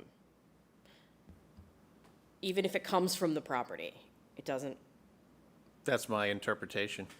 Okay, because that would, yeah. I mean, the bylaw calls out that you're not supposed to fill in a conservancy district, and you're not supposed to excavate in a conservancy district. They're doing both.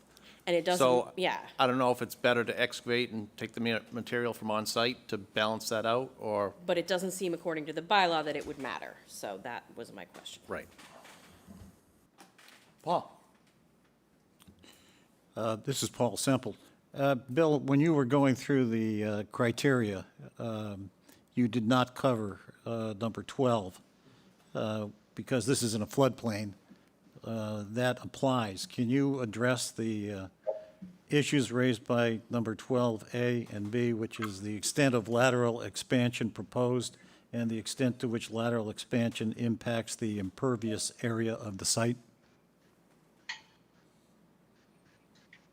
To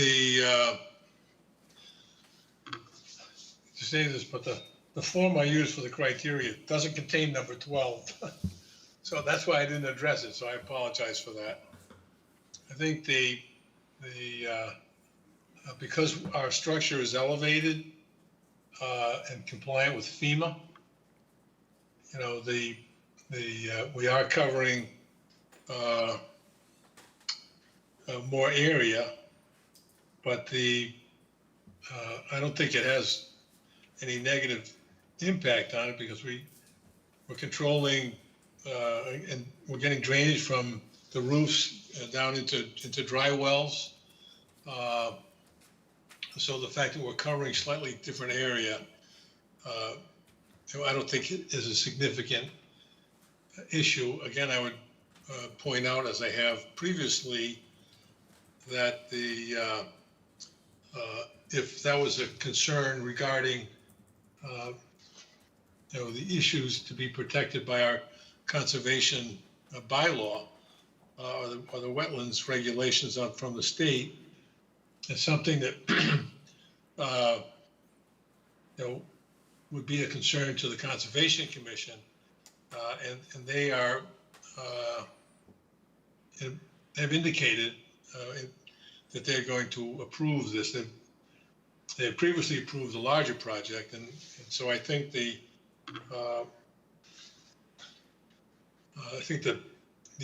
additional square footage that we're covering relative to the total site is really insignificant, and so I don't think there's any significant impact on that. So that would be our explanation. And if I could just address for a minute the question of the previous speaker regarding what's fill and what's excavation. When the bylaw refers to excavation, it's a sentence that ends in removing from the site. It's one way to, there's all different kinds of ways to read a bylaw. For the last 30 years or so, the interpretation has been that fill is material that's brought onto the site,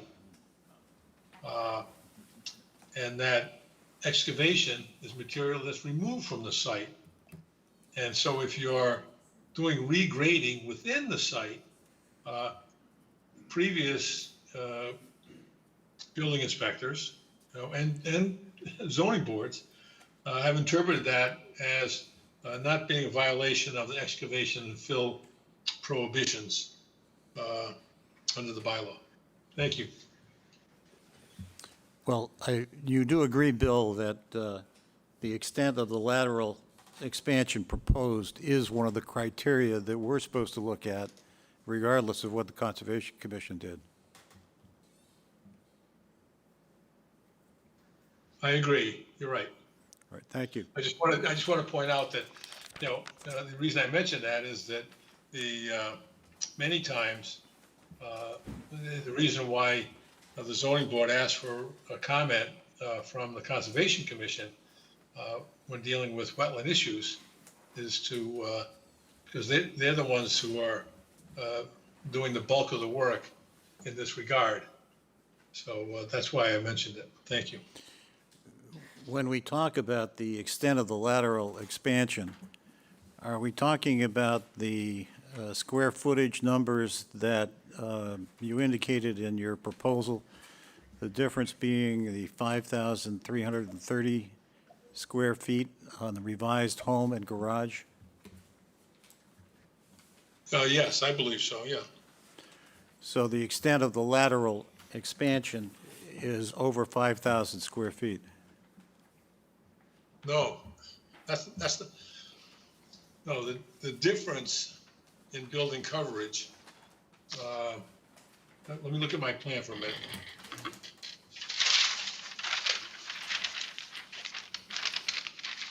So the existing building, the existing coverage on the site is 3,697 square feet.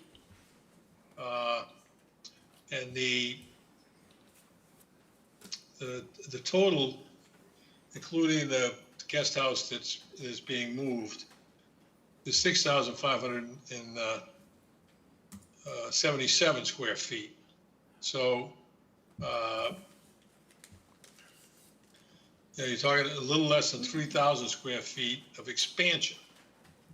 And of that expansion, 1,247 square feet is the antique building.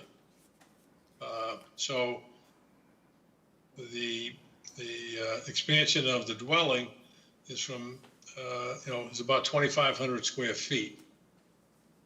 And on a lot that contains 120,000 square feet, I think, it's not a significant number. And that's why we think that this lateral expansion notwithstanding, this is not substantially more detrimental than the existing structure. What is the number that's comparable for the house to the 1,250 square feet for the antique house? Well, the house is 4,300 square feet. And the garage is 1,030 square feet. So our, the total not related to the antique is 5,330 square feet.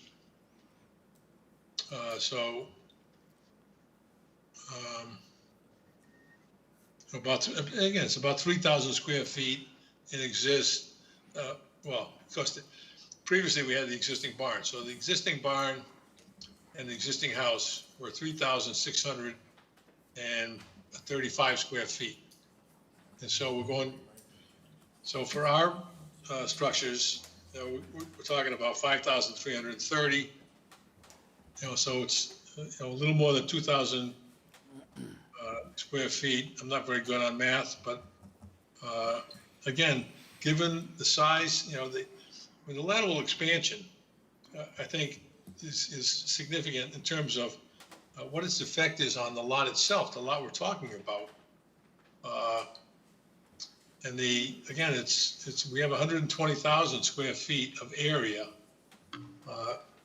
and we're talking about 3,000 square feet or less than that beyond the existing dwelling and barn. So I don't know. This amount of lateral expansion is not necessary to elevate the building, is it? Well, one thing I think the board members have to keep in mind is that because we're in a floodplain, there's no cellar. So spaces that are used in the cellar, whether they're recreational spaces, mechanical spaces, are just not available. And so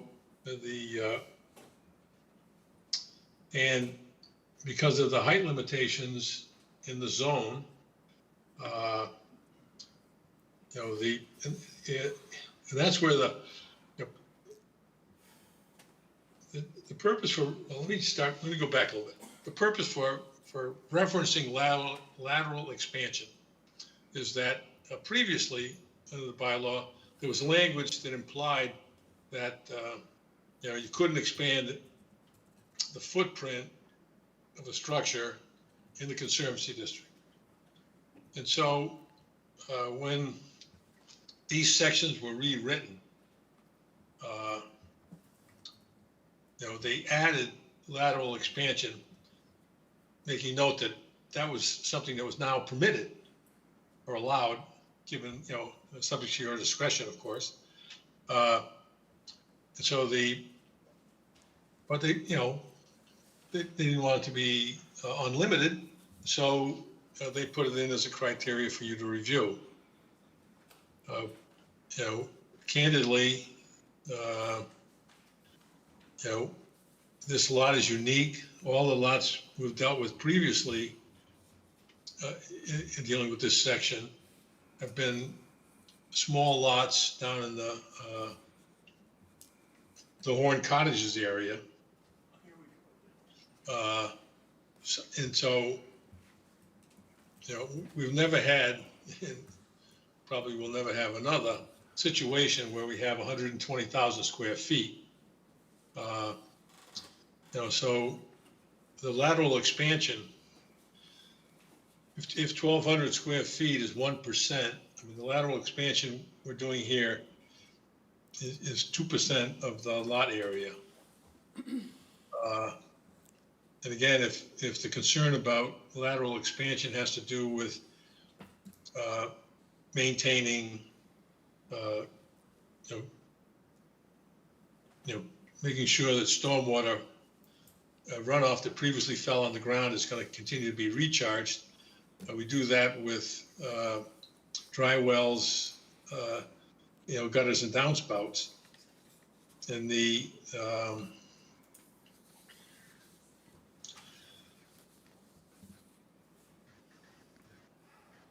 so I had another thought that disappeared while I was saying that, but yeah, I know, I hate it when that happens. So again, lateral expansion is specifically allowed, and we don't have standards for you to apply. The question is, what effect does it have? And you could say, well, down in the Horn Cottages, it blocks the view. I don't know here.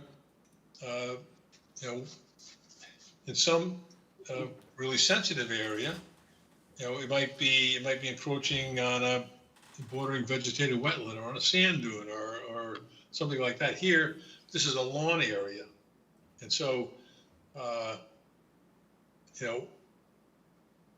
all we're doing is covering existing lawn, but we're making sure that stormwater is being recharged and not lost. So I don't think there's any significant impact as a result of the lateral expansion. Thank you. Bill, you sent us information with respect to 284 Kendrick Road, and I did take the opportunity to look at the hearing held at the zoning board for 284 Kendrick Road, which of course was in a VE zone, and Right. that meant that there could be no expansion of the footprint, and there was no expansion of the footprint. The house was raised in the existing footprint and the garage in a little bit smaller footprint. There was no increase in building coverage, and no increase in nonconformity. So to that extent, that information doesn't really apply to the facts that we have here. But one thing that you did. Well, I don't know, let me just give you a little more context to that. That information was sent to me by Joe. I simply forwarded it to you. But the purpose that Joe had in sending it to me and me sending it to you had to do with the fill was brought onto the site at 284. It had nothing to do with the building. I understand, but Okay. what the representation that was made in the hearing on 284 was that the road height would stay the same. So there was no change in the road height, and that the fill was inside the circle, which was not wetlands, and that there was some fill under the garage in the same footprint as the existing garage, which did not increase building coverage. So to the extent that we're talking about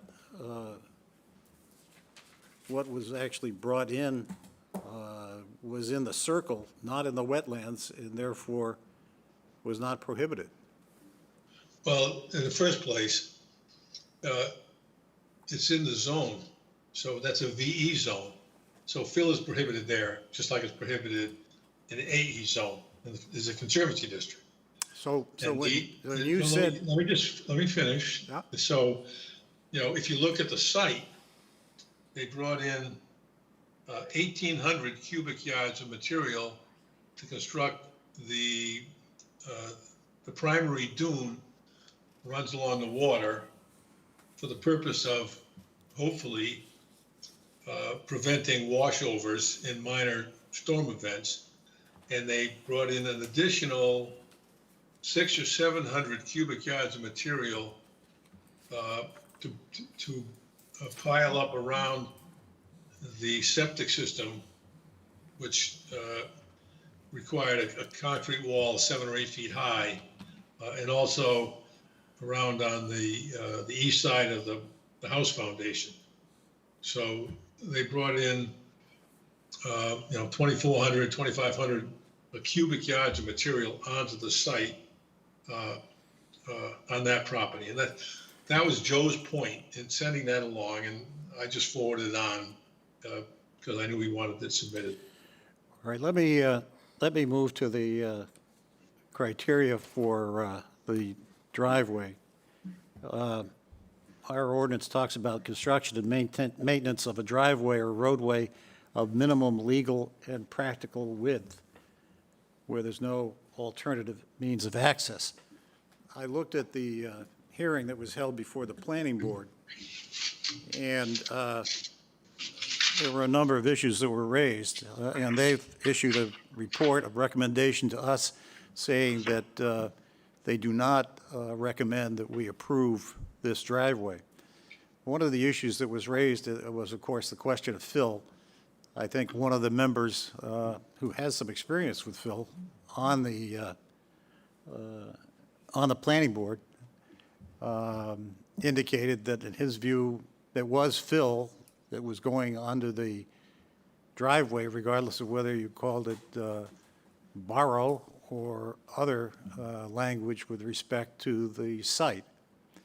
The other thing that another member raised was the question of why this was not a T at the bottom of the driveway as opposed to a circular arrangement, which more than doubled, I guess, the size of the driveway. If our standard that we're looking at is the minimum legal and practical width, how do you address those two issues? When you talked about the meeting with the fire chief, it sounded to me as if you were saying, well, would you like to have a circle? And the fire chief said, well, sure, if we could have a circle and go out, that's a great way to do it. But at least one of the members of the planning board was saying, well, the normal here would be a T, and you don't need a circle. You don't need a driveway that big. Well, Dave Clark can address this better than I can, but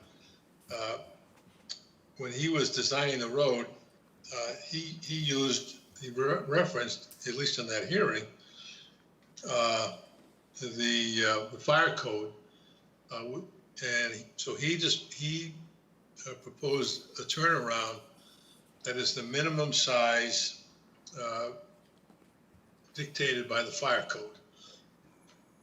So, I mean, you're right. This is what Dave designed based on the fire code. So I know Dave's here and he's got his hand up.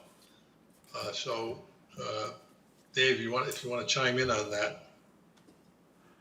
I think he has his hand up to answer Bill's question. The chair is correct. I had my hand up to answer the question about the two dune restoration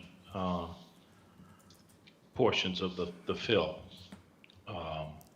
But regarding the driveway, the fire code prefers a circular turnaround.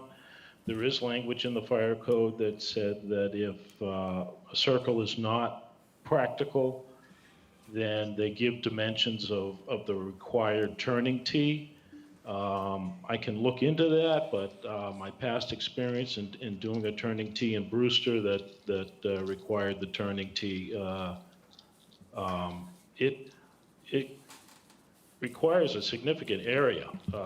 You need to get a backing area of, I think it's either 50 or 70 feet in order to get the required design vehicle for fire equipment to back up and then turn around. The proposed circular driveway and the grades don't meet the fire code exactly, but in my opinion, to the maximum extent practical in this location. It's certainly better than what's there now in that there is no place to turn a piece of fire equipment around. So that's my comments on the driveway. Okay. Okay, why don't you explain the fill while you're on here, Dave? In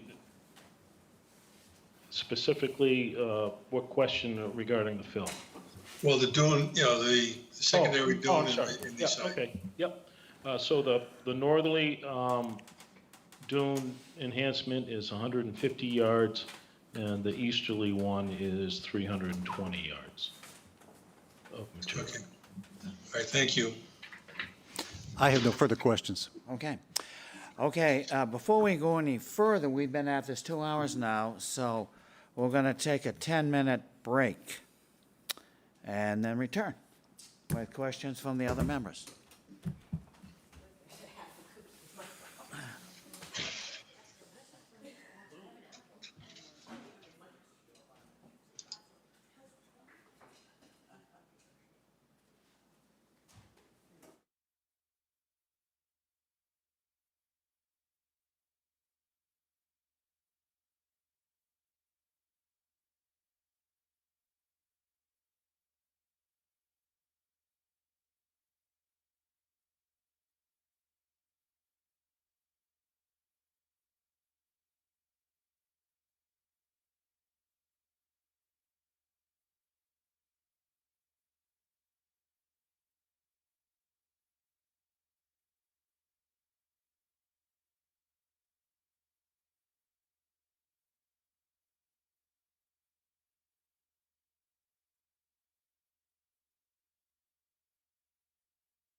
And so we'll go on to Dave Beach. Let's try it again. Welcome back, everybody. Sorry I didn't have my mic on. We're continuing with the questions from the board, so we're on to Dave Veach. Thanks, Dave. Let's see. Gee, I wish I could be organized and just have this all printed out and just write down, but I'm having trouble doing that, writing my thoughts down and then questions and things, and it changes. It's a process, I guess you'd say. So, Jay, one thing that I've noticed, and I just wanted to ask you about, it sounds like it sounds to me like this spot grade at the prior to the introduction of the landscape material, the lowest Jason grade was probably about 5.7. Is that what you? That's my understanding. Yeah. So, but it also seems to me, and I think your letter referenced this, that they would be allowed to use that landscape material to come up with, they came up with an LAG of a 7.7. And that's is that using the landscape material? Is that correct? That's correct. So it seems as though there's kind of a path through the bylaw here in that landscape material that's provided for in its section, in the section that it's mentioned, it specifies that that's not allowed to count towards the grade plane. So it can't be used to artificially elevate the grade plane, but apparently it can be used, reference to elevate the lowest adjacent grade. You're So- correct. Okay. Structures in the Conservancy District Yeah, need to, they don't use grade plane to Right. determine building height. They So use we use lowest adjacent grade. It's an easy number to find. It's hard to manipulate. It's on the elevation certificate. So Yeah. it actually makes our job easier, especially we can tell if it's going to meet the building height requirement before the job is complete. As soon as the framing is done, we will know. Yeah. We can request a height certification at that point before they get too far. yeah, and when you do that certification during that framing stage, I'm assuming you also allow for the additional materials that are gonna be put over the frame, or you use the Certainly. framing line? Yeah, we'd have a rough idea of how Oh. much. I mean, if we see that they're already at 30 feet and they haven't put the roofing on and the venting and whatnot, you're gonna obviously call take that that into out. consideration, Yeah. yes. I mean, Again, because- we're only asking for this information to help them comply, just so they don't run into an obstacle down the road. Right, and because, and we certainly don't want to be sitting here telling someone they have to either they have to get a variance from us, or they have to take the building down, or whatever. And there have been instances in the past in town where that's happened. I don't think you may have to actually cut the building off, but, so that's the last place we'd like to end up on this project, with get down to the point where, because they're calling it at 37.7, and they have an LAG of 7.7, they are at the max. Correct. And so you called that out, and thanks for doing that.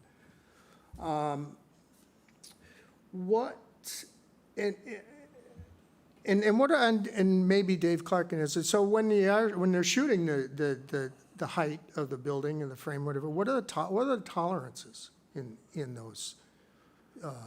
I rely on the registered design professional providing me accurate information, so. So, Dave Clark, I'm curious, what are the tolerances when you're shooting things like a ridge elevation? David Clark here for the record. Our tolerances are the tolerances of the equipment we use. So our particular surveying instrument has 1 millimeter accuracy. And when we go out and shoot, when we shoot the ridge of a house, we shoot to the top of the ridge cap. Okay, all right. And Jay is right. It happens more times than we would like that there's a whoops at the end of the project. So I wholeheartedly agree that a ridge height confirmation will be required before they can proceed after framing, especially when it's this close. Yeah, okay, and Dave, maybe while I have you on the line here, I'm curious, so the garage slab is shown at elevation 9. What's the existing elevation at that point now? Just give me a second here. I believe it's elevation 7.7.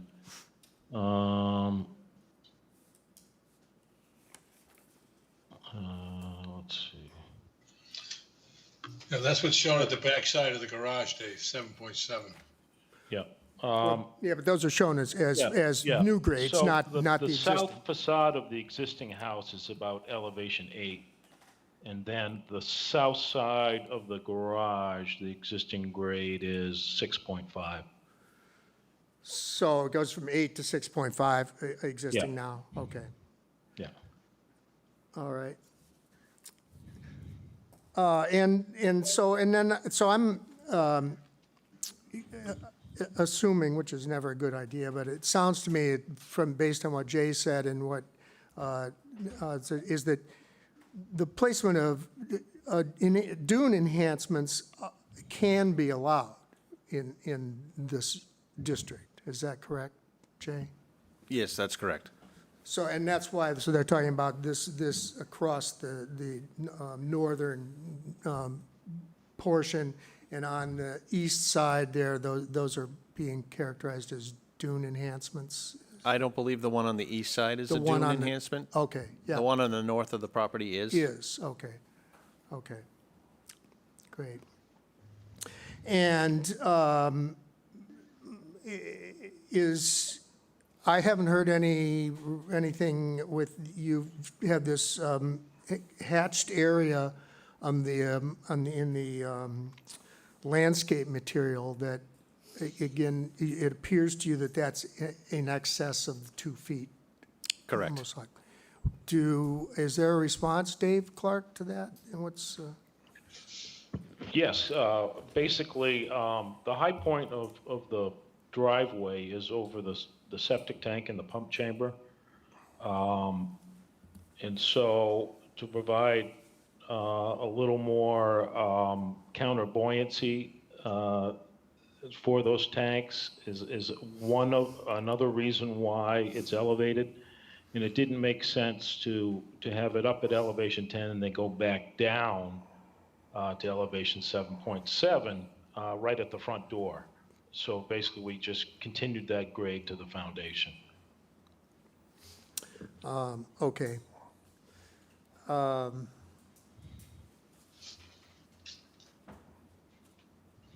So the question for Jay is, if it's being done for the septic system, is that allowable?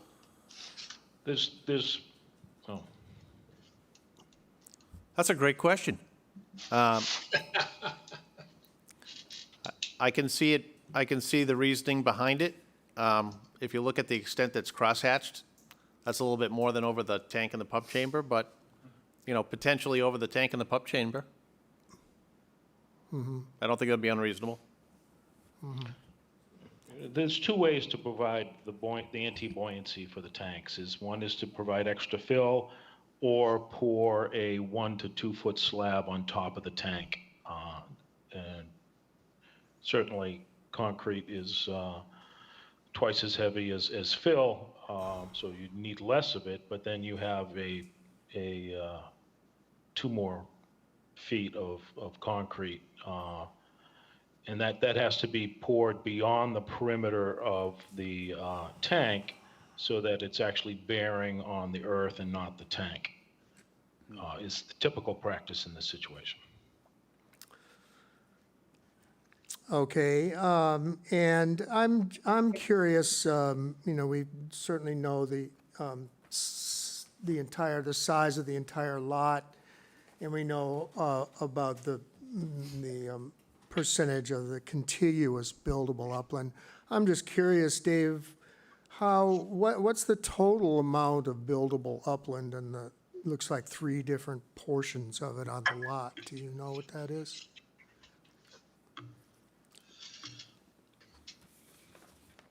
I'm going to have to look at that, so I'll have to get Okay. back to you. All right, well, I don't need right now. And I guess this isn't really a question, but while I'm thinking of it, there was discussion about the heights of the new building. And based on the information on the site plan, the ridge of the proposed new structure is 8.9 feet higher than the ridge of the existing house. And I think I'm out of questions for now, Dave. Thank you. Dave Thompson. Thank you very much, Dave. Maybe this is for Mr. Briggs. There's an awful lot of fill that's going into this front section to form a spot for a fire truck to turn around in there. We have a circle, so that a fire truck is supposed to be able to go around that circle? Is that what that's there for? It's not my design, Mr. Thompson, but. Thank you very much, Mr. I did Briggs. speak with the fire chief also, and he assured me that regardless of the design of the driveway, they would have emergency vehicles be able to access the site under any conditions. Right. Well, my idea is that if you can drive in, you can back out. Exactly. I do have some experience in vehicles larger than that which I drive now. I can remember back when we were in the heating oil business in the 50s, 60s, 70s. We sold at the end of the 80s. This was one spot that I would go to periodically. I had no problem getting down into W.S. Levings and turning around, or if it was snow, going down a portion, backing out. We always told our employees, if you can drive in, you can back out. I think that this whole area that's being filled is way out of proportion. You've got a garage way over here. You need to do a little something for the house. Why can't you put a wall in or something and some steps up to it? I can't see 4,000, was it 4,000 yards or 4,000 yards of fill? Cubic yards. Oh, Total 400 cubic feet, Dave. 4,000 cubic 400 feet. or 4,000? Yeah. 4,000. Dave Clark had said 4,000 cubic That's feet what I under thought. the driveway. It's way out of proportion. Way out of proportion. I'm not happy with all this fill that's being dug out and moved around. It's totally destroying this whole area. If I was living in the area, I would be very, very unhappy. I don't know if I should have said that, but it's the way I You're a look. little premature, but that's okay. We're not. I'm sorry. No, that's how you feel, and that's fine. And here's another thing, too. I'm the last guy in line here. The last time we met here, we kept hearing the Horns Cottages area thrown at us. This is nothing like Horns Cottages, Bill. Get a life. God. Okay. Any other questions, sir? No. Yeah. Buck, did you have another question?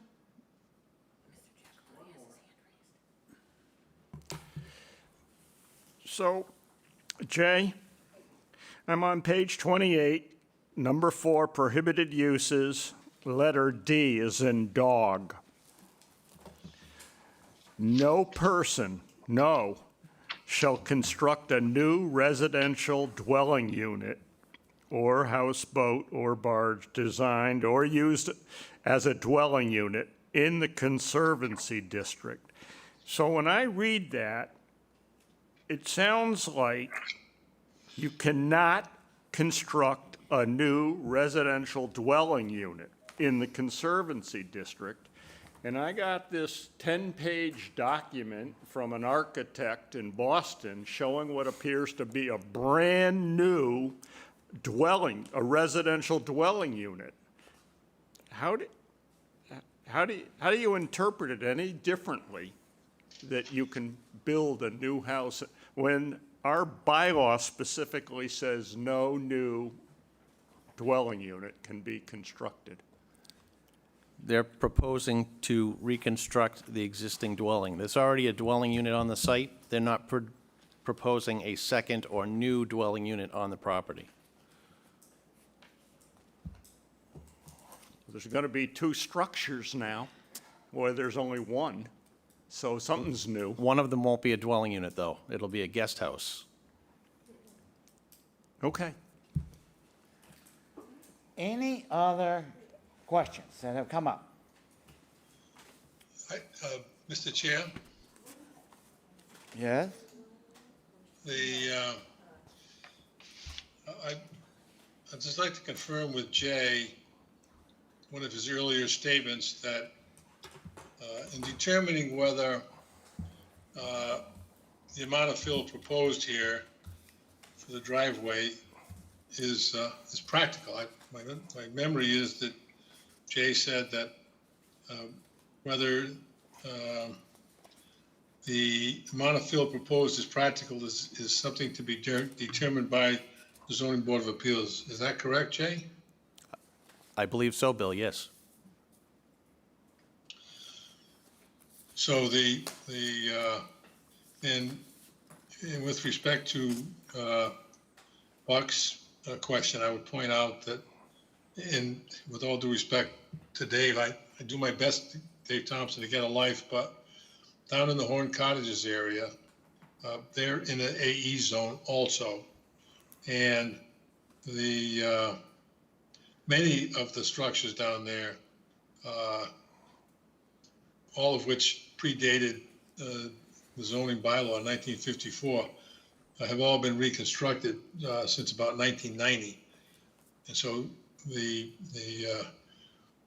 that's an ongoing interpretation of the bylaw. So That's the key.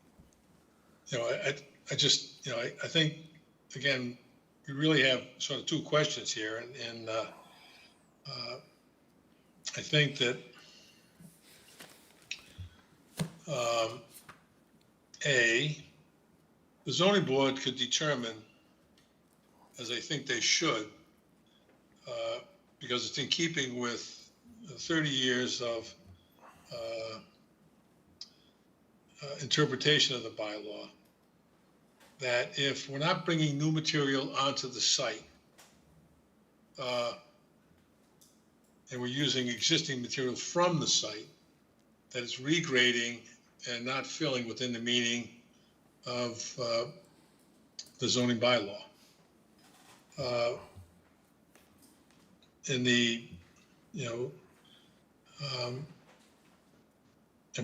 So we really have 2 separate questions.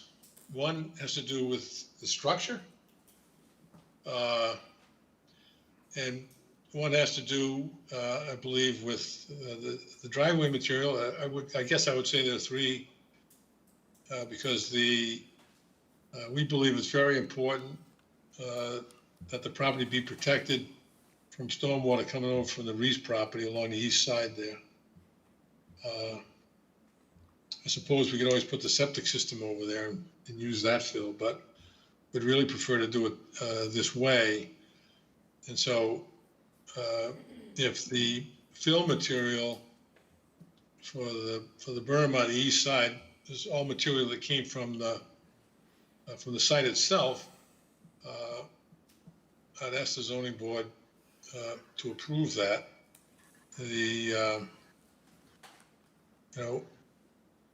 I'm having difficulty understanding the vehemence against bringing the fill in for the driveway. But if that's where the vote goes, we don't need that fill. I mean, we can drive down there, and would still like to have a circular drive because we think it makes sense. I don't know, Dave would have to use the concrete to hold down the septic tanks and stuff. But it seemed to me that because what we're now proposing is significantly less material for the driveway than we're used to. I mean, before the driveway was 11 and a half or 12 feet high. Now, at its highest point, it's only 10 feet high, which is below the flood elevation.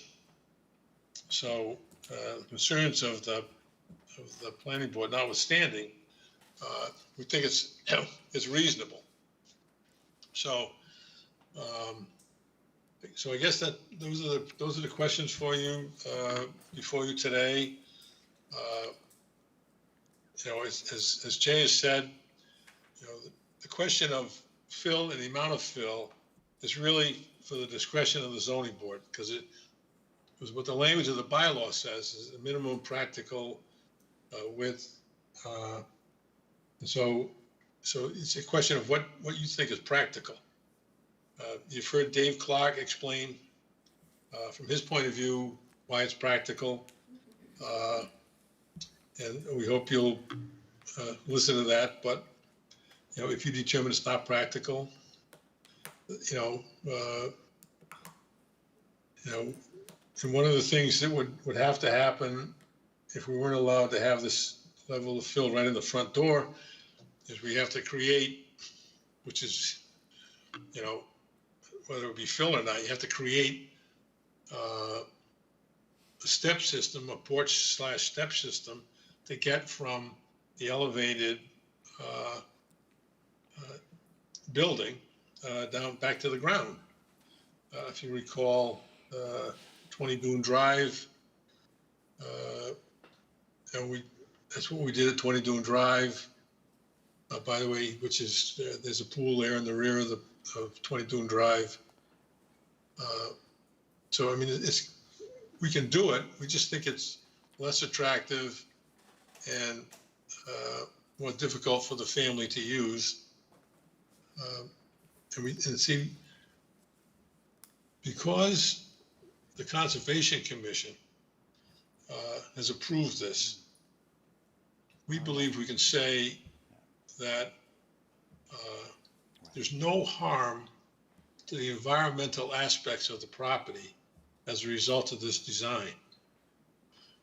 Not that you have to follow the Conservation Commission, you clearly don't, but if your concern is, gee whiz, this isn't good for the environment, well, I think the Conservation Commission's decision says that it does no harm. And so you could feel comfortable in voting to find that this is a practical and useful way to develop the property. So I can talk longer if you want, but otherwise. I think, Mr. Riley, you've talked long enough. Thank you very much. Mr. Giacalone, I believe you had your hand up. Yes, I just, I sent some other photos to Sarah. I'm not sure if she is able to retrieve them. I apologize, but I just wanted to show a few things, one, that this house was larger at one point in time. I mean, it may not be pertinent to today, but we've talked a lot about lot coverage. And there are photos that show that this building was larger at one point in time. And there's also photos that show that, yeah, here it is. Thank you so much. So there was this whole front porch area that's no longer there. And there's also these photos of the earth being manipulated. So it's not like we're talking about virgin earth that has never been touched before. I mean, clearly it's been bulldozed and contours have changed. All I would ask is that this be taken into consideration. And also wanted to just thank everybody for their time, because you've been on here for 2.5 hours, and I appreciate that. Okay, thank you, Mr. Giacalone. All right, I think it's time, Paul, that we moved along.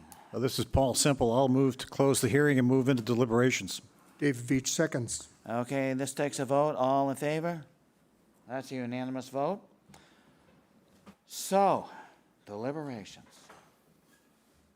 Bill, start us off. Well, I think, based on my questions that I was bringing up about the cut and the fill and the amount of grading that's occurring within the Conservation District on this site, I don't see, and without more detail, how we can make a judgment that this site balances from cut to fill on site. I just don't see how. It just has a number of fill areas, and I don't see where the cut's coming from. So that concerns me, number one. Without the detail of the spot grades or something more, it's just very difficult for me to determine that. So, based on that and the intensity of the development, if I were voting, I would really be hard pressed to vote for this project. Megan? First, I would like to say that I very much appreciate the Giacaloni's attempt at saving the historical home, just to put that in there. But on that note, I think that the mass of the new home, the height, the widespread regrading, fill, whatever you want to call that situation, having gone down there, having looked at what is there, I think taking all of these things into consideration, it's going to cause a significant change and I think a detrimental one to the neighborhood, in my opinion. Changes the character, changes the identity, changes the views, and I would not support it if I were voting, as it is now. Paul?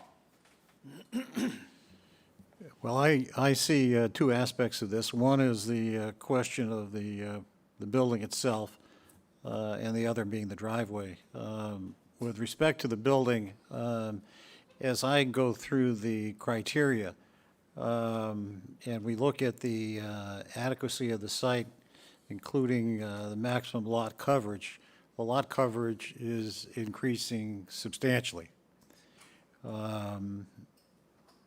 As to whether the structure is compatible with neighboring properties, as Bill O'Reilly has mentioned, this is larger than any of the other houses in that area, and it has been in each of the proposals that have been made, although reducing in size, still larger. Is there a proposed increase in the nonconforming nature of the structure? Yes, there is a large increase in the living area. And this sort of deals with the question of the extent of lateral expansion. I view the extent of lateral expansion as excessive, given what we're dealing with here in terms of a floodplain and what needs to be done. The impact of this on neighboring properties or the natural environment, I think when you consider the impact on the natural environment, it's substantial. Whether you talk about this as fill or borrowing and simply rearranging on the site, it's a substantial amount of impact, which it seems to me in the floodplain is something that we want to discourage. We don't want to encourage. So that's another aspect of it that I have trouble with. So I guess what I'm saying is that I appreciate the input that we've had from Mr. Giacaloni, and I appreciated his letter to the board expressing his feelings about the property and his desire to help in preserving a historical structure. Historical structures are not one of our criteria, although that may change at some point in the future. But nonetheless, it's something that we consider because we do want to try to encourage those things. But at the same time, we're bound by the ordinance, and the ordinance is pretty specific about a number of things and still leaves us with some discretion, and we have to exercise that discretion. So that's what I'm attempting to do in terms of exercising the discretion. I think that with respect to the building, this is much too large for what that area could be. With respect to the driveway, we did seek input from the planning board, and the planning board gave it consideration back a number of months ago and then did it again in August. And on both situations, they are unanimous in saying they do not recommend that we approve this driveway, both because of size and because of the use of fill. Whether you characterize it as fill or borrowing, it's certainly an impact. When you look at the size, it seems to me that what's been said by a number of people is that this is a design which is larger than it needs to be for the driveway. And we're specifically tasked with dealing with a driveway which is minimum legal and practical width. Doesn't seem as if that is what we're dealing with in terms of what's actually proposed here. So overall, like perhaps Mr. Giacalone, when I first went down to that site, I was impressed with how beautiful it was and how beautiful the setting was for the buildings there. What I see proposed now, it seems to me, has a huge impact on that whole neighborhood. So if I was looking at it from, is it substantially more detrimental to the neighborhood than what is existing? Absolutely. And that's why I would be thinking in terms of voting against it. Dave Each.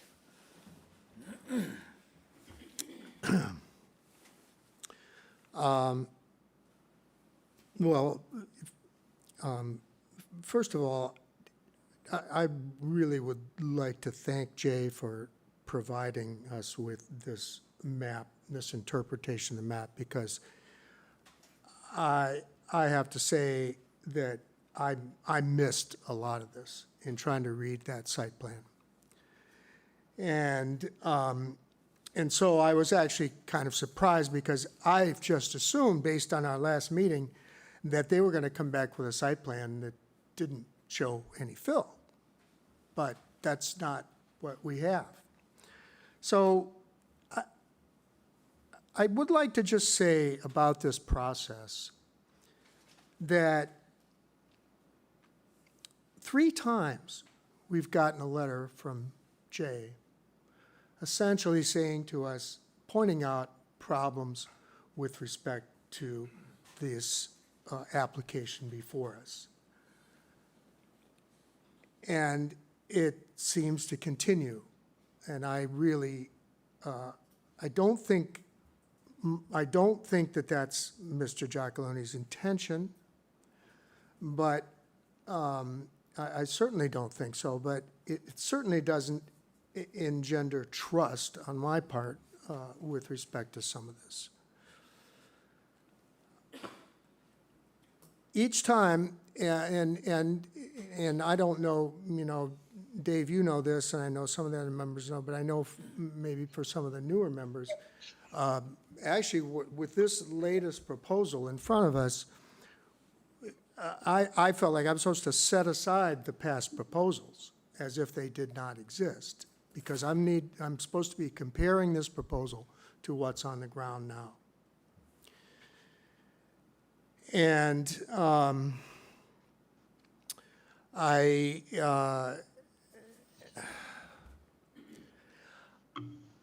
they certainly, so now, just having said that, I can say that the house has improved from what was most recently shown to us. But I need to be comparing it to what's there.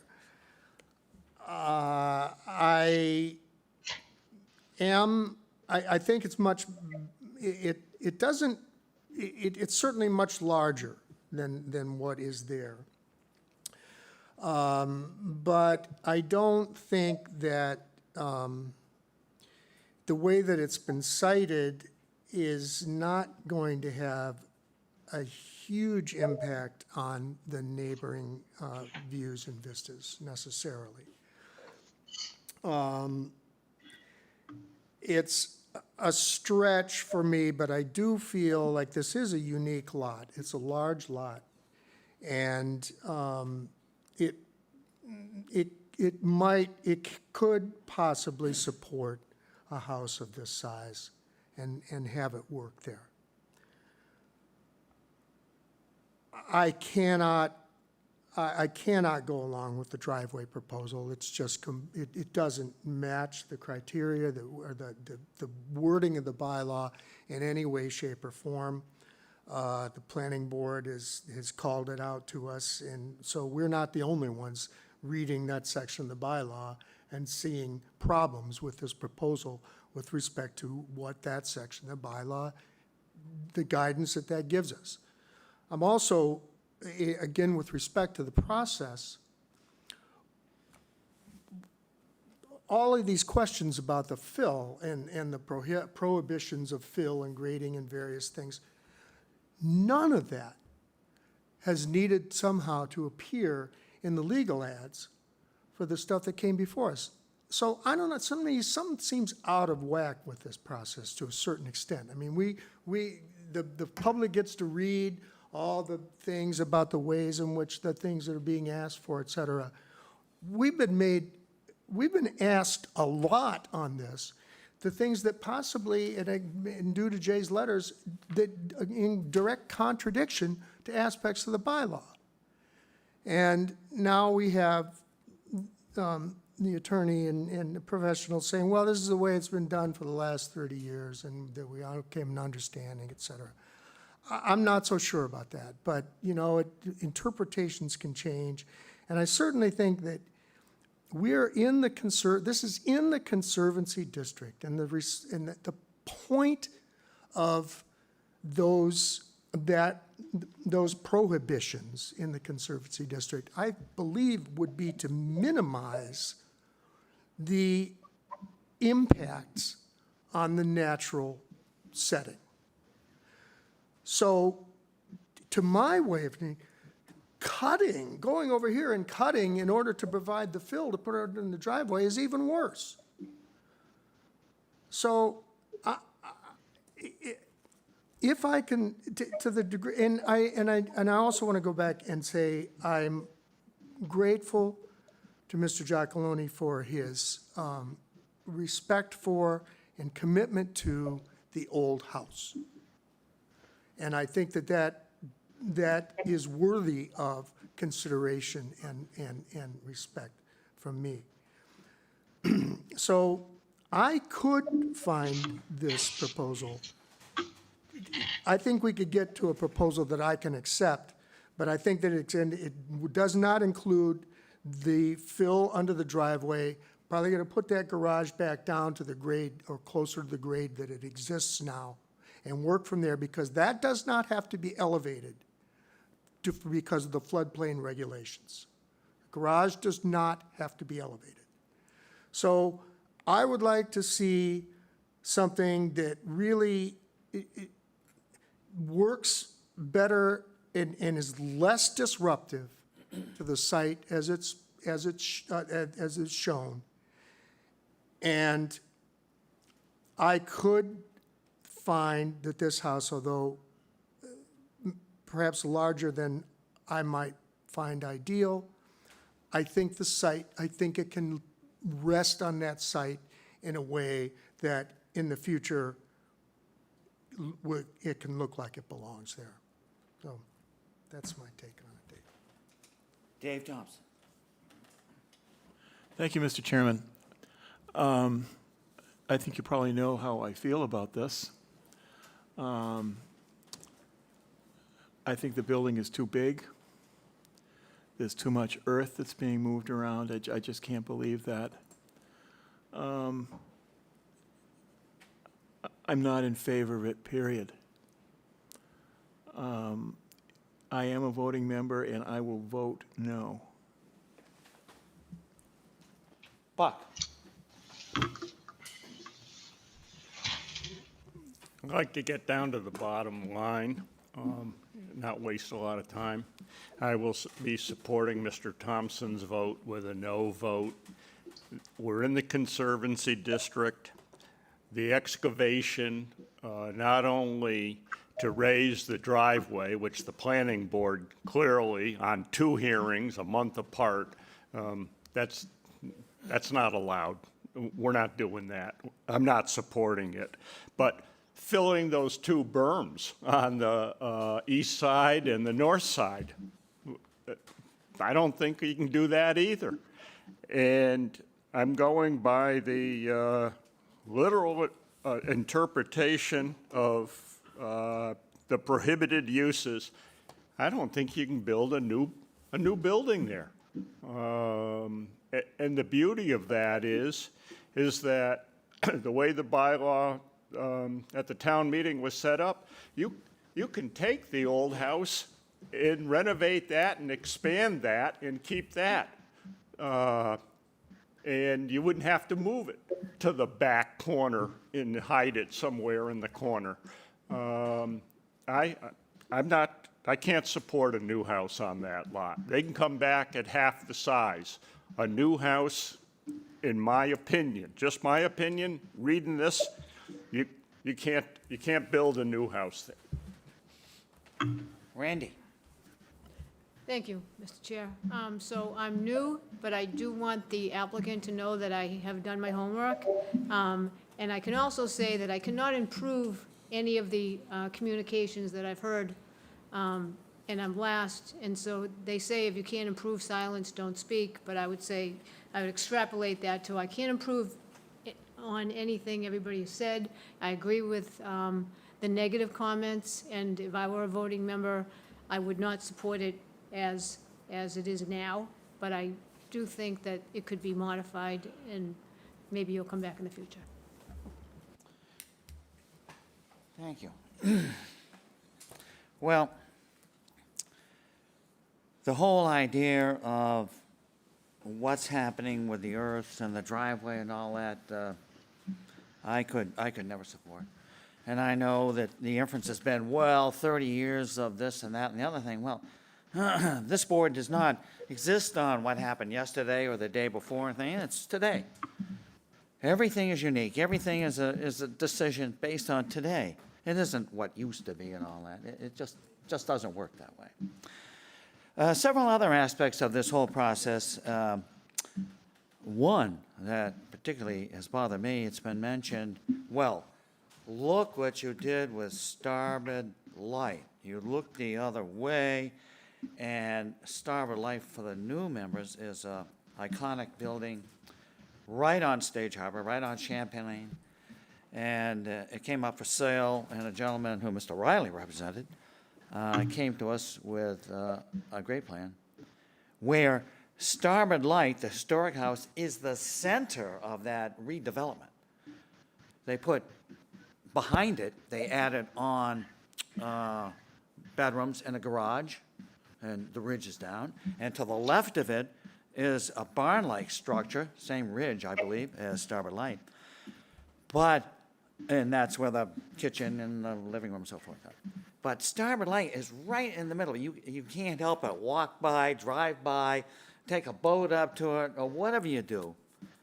It shines. And it's just fantastic. I stopped one day when the new door was being put on, and the owner / he was also the general carpenter, contractor was there. And he explained to me, I said, gee, Mr. Moss, that new door looks like the old one. He said, it is. Do you know how much time we spent to reconstruct that door? And, he went on to tell me, wow. And it's even still got some of the sag and the ridge. That's all right. And the color he painted was the original color, and he went all the way down through. The chimney was rebuilt with the original bricks. I mean, it's just a wonderful project. Yes, we considered it saving that structure because they needed a variance. And that's where you can kind of get into the idea of, well, it's a hardship to the town if this is lost. So we granted the variance, but when they came with the special permit, they used our criteria just as we're doing today. There's no different about that at all. So comparing that project with this, it's a different world. It's a totally different world. Again, Starboard Light is the center of that rebuild. It's just spectacular. So, going back to what everybody has said, I'm not going to reiterate some of the other things. No, It's Mr. just- Chairman. Excuse me, would you like me to finish, please? Thank you, Mr. Riley. So going back, I could not vote for it either. I just couldn't. So, Mr. Riley. Well, I'd like to point out that Starboard Light was not in the Conservancy District. But aside from that, That had nothing to do with my point. Look, okay. Okay, Mr. Riley, you've heard us all speak. What would you like us to do? Well, I'd like to continue to the second meeting in September and see what the Giacalone family wants to do.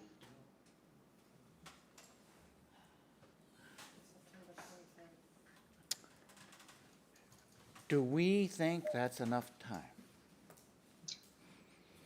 Buck says no. Well, Mr. Chairman, Excuse me. Buck says no, it's not enough time. Or no, you just don't want to go ahead with continuing anything. To answer the chair's question, I think you were very good at pushing this meeting out to 2 months from the last meeting, and we still didn't have answers to a lot of questions. I see. So I think 2 months would be a good number, so it would be the end of October. That'd be my recommendation. I think that's 100% correct. I think that's 100% correct. And I seem to get an agreement? Yeah. Yeah, although Mr. Thompson might say no, because... Okay. I think it's time. This has been going Your microphone, David. Microphone. This has been going on since December 17th of the year 2000. 1, 2, 3, 4. This will be the 5th continuance. This is costing the town money. It's costing the staff many, many, many hours of time. It's taking away from somebody who might like to get in and get a variance, get a special permit to go along with their project. I think it's time we put this to bed. I know that's not very nice, but I think it's time. Okay. Okay, so, Mr. Riley? yes, We're talking about you wanting to make a motion to continue this to the second meeting in October. The date is October 28th. October 28th. all right, that would be my request. Okay. So, Paul, would you, I don't know if there's, well, Mr. Thompson brought up another aspect. Before we get to that, does anybody want to weigh in on continuing this or not? I mean, Mr. Thompson feels enough's enough. Megan? I feel like if they are committed to coming back with a plan that is markedly different than the current one, including, you know, it seems to me a completely new driveway, that I would support us with a continuance. Okay, okay. And I guess that would be the expectation. I mean, they've heard everybody say everything, so, Paul, motion, please.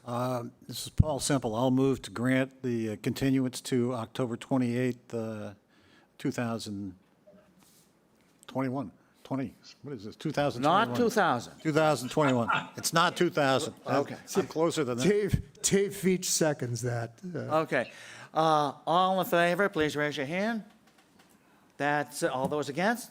That's a 4-1 vote, so that passes. Thank you. Thank you for your time. Phew. All right. Well, Sarah, let me find my list of my menu. My menu's someplace in here. Application number Thank you. 21-060, Ann A. Randall Trust of 1998, care of William G. Litchfield Esquire, 330 Orleans Road, North Chatham, Mass. 02650. Owners of property located at 17 Silverleaf Avenue, also shown on the Town of Chatham's Assessor's Map 16B, Block 28, Thank you, Mr. Lot Briggs. 71. The Thank you very applicant much. seeks to enlarge, extend, or change a non-conforming dwelling in a non-conforming lot via the demolition of the existing garage and construction of an addition. Also proposed is the reconstruction of the existing deck and outdoor shower. The existing dwelling is non-conforming in that it is located 14.7 feet from the northerly abutter. The existing garage is non-conforming in that it is located 2.6 feet from the northerly abutter and 1.8 feet from the westerly abutter. The proposed addition will be non-conforming in that it will be located 2.5 feet from the northerly abutter and 1.9 feet from the westerly abutter. The proposed deck will remain non-conforming, located 0.1 feet from the westerly abutter where a 25-foot setback is required. The outdoor shower will become conforming as it will be located entirely on the subject property. The existing building coverage is 1,585 square feet, 23.3%, and the proposed building coverage is 1,691 square feet, 24.8%, where 15% is the maximum allowed. The lot is non-conforming in that it contains 6,817 square feet, where 40,000 square feet is required in the R40 zoning district. A special permit is required under Mass General Law, Chapter 48, Section 6, and Section 5B of the Chatham Protective Bylaw. Mr. Litchfield, you still with us, or have you turned in for the night? Good afternoon or good evening, Mr. Chairman. Bill Litchfield, still awake, and here with me are Ann Randall, the trustee of the house, which is occupied by Ann and her husband Stuart. I think Chris Cannon, our architect, may be with me, with us as well. As a starting point, I can confirm for the board that William Nickerson Jr. did not live in this house, notwithstanding that it is in the old village. The Randalls have owned it for a couple of decades now and would like to make what I think you can find to be some modest improvements. Those include connecting or demolishing and replacing the existing garage and connecting it to the main house. As you drive by Silverleaf, particularly if you're heading south, you think it is connected. In fact, it is not. So they'd like to add 106 square feet of coverage as outlined in the narrative which Mr. Cannon prepared on the first page of the plan. So given the 3 hours that you've already spent, I'll go, if I may, directly into the criteria. Please do. Thank you. As to adequacy of site, we're non-conforming as to lot size, setbacks, coverage, things which are typical of the old village. The site, if you approve the special permit, will remain adequate for the connection of the garage to the house. There's a 6-inch expansion of the garage toward the street, as well as living space above, but I think the site is adequate for that. As to compatibility of size, you have in the handout which Sarah gave you and I provided earlier, a comparison to other properties in the neighborhood. We have a smaller lot, obviously, although it's not out of scale with others in the neighborhood. And like most houses on the street, and for that matter in the old village, it has numerous nonconformities, including being very close to the street.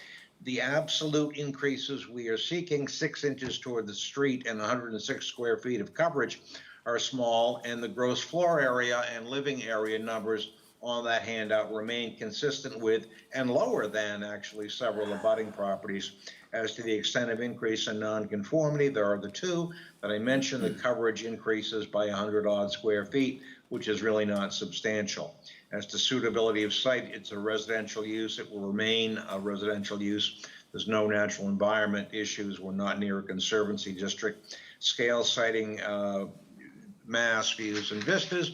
The existing house was built in the 1800s, but on the left-hand side is shown there by Sarah. But it went through some very, very significant changes prior to the Randalls having bought it. They've enjoyed the house. They find, and I think you can find, that it is consistent with the scale and siting of others in the neighborhood, but it will remain so if you approve the special permit, which is basically shown to the left of the garage in that top photograph that Sarah has up on the screen. Thank you, Sarah. A little bit to the right between the dormer over the garage. Up in there, that's the additional living space on the second floor. The connection is right below the cursor, and it's so small that it'll hardly be seen. And the scale will remain appropriate. The nature of the change, again, merely fills in the gap in an otherwise not noticeable area. Again, if you're heading south on Silverleaf, you don't see it. And if you're heading north, it's really not noticeable anyway. It's without impact on streetscape. Residential use will continue on. The chair has a letter from the Board of Health indicating that there's no change in the number of bedrooms. The other criteria, traffic flow and safety, noise and litter, are not really applicable. The issue, as you know, is to whether these proposed minor changes, rebuilding of the garage and attaching it to the house with 300 odd square feet of additional living space, are substantially more detrimental to the neighborhood, and I think that you can find that they are not. The nonconformities of the old village are a part of its charm, and these small changes have the support of the neighbors. Very frankly, when Stuart and Ann first contacted me back in, I don't know, February or March, I thought back to a house sort of diagonally along the street, which was in front of you for a very, very long time, and there were neighborhood concerns about that project. In this particular case, the chair will read letters from neighbors very much in support, the immediate abutters and some other folks in the neighborhood.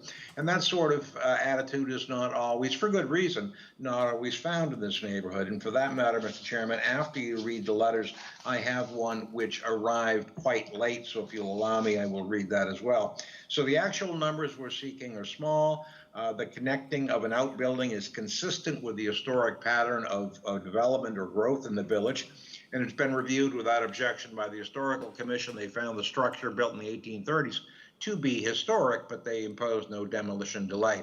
So in light of the criteria and the plans in this location, I think that you can find the proposed change is not substantially more detrimental to the neighborhood. Chris and I would be happy to answer any questions that you might have. Thank you very much. Is there anyone in the audience who wishes to speak in favor of this application? If so, please show us on the screen by raising your hand or some other means that you wish to speak.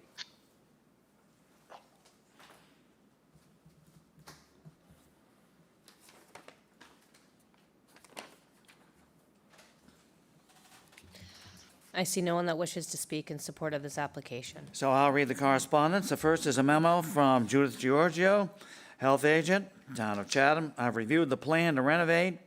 The renovations and additions do not add septic flow at the property. The existing garage bunk room is being converted to a bedroom over the garage. The existing septic system was approved for 5 bedrooms. I have no concerns. Then we have a memo. This is from Michelle Clark. She writes on August 2nd, the applicant was before the Historical Commission on July 20th, proposing to demolish the existing attached garage and rebuild a new attached garage with a second floor connecting to the main structure. The structure was determined to be historically significant, but the commission members did not impose a demolition delay. The commission accepted the drawings as proposed for the new garage structure. Okay. And then we have a note. This is dated August 9th. It's from Suzanne Cullinane Jepson, 67 Silverleaf. She writes, as neighbors to Ann and Stuart, we are writing to support their home renovation project. The project has minimal impact to the neighborhood and the view from the street, but will offer max benefit to their home. We've had summer residents in Silverleaf now for almost 15 years and have appreciated how the Randalls have maintained their property in keeping with the historic nature of the village community. We're in full support of this project. Then we have a note. This is from Megan and Ryan Vess, V-E-S-S. They write on August 5th, we're owners of the property at 407 Bridge Street. We understand their need for a small expansion of their home and are writing in support of their application. We have reviewed the Randall's plans and as abutters to this property, fully support their request, which will not be at all detrimental to the old village neighborhood. We hope the board will approve the request. Then we have a note from Andrew and Kelly Friendly. Their address is 23 Mill Hill Lane. They write on August 4th, we're neighbors. We understand their need for a small expansion and are writing in support. As a reasonable project will not be at all detrimental. We hope the ZBA will approve it. Then we have a note from John Yah. He writes on, well, I don't know what date. We got it on August 3rd. We are neighbors of Ann and Stuart. We understand their need for a small expansion and are writing in support of their application. This is a good project, will not be at all detrimental to our neighborhood. We hope the ZBA approves it. Then we have a note from Nancy Bach. She writes on August 2nd, and Nancy's at 347 Bridge Street. I'm a year-round resident Just around the corner from Stu and Ann, I walk past their property every day. As their neighbor, I'm writing in support of their petition for a special permit. While so many people are building huge new homes, the Randalls have done a wonderful job keeping their lovely home in proportion to the neighborhood. While their lot is small, the modest addition that they are proposing is well thought out, very much in keeping with the neighborhood.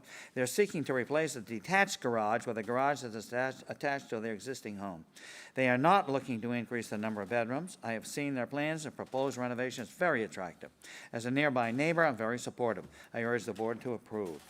And that's it. So is there anyone in the audience who wishes to speak either against this application or has a specific question? If so, please indicate it on the screen now so that Sarah can recognize you.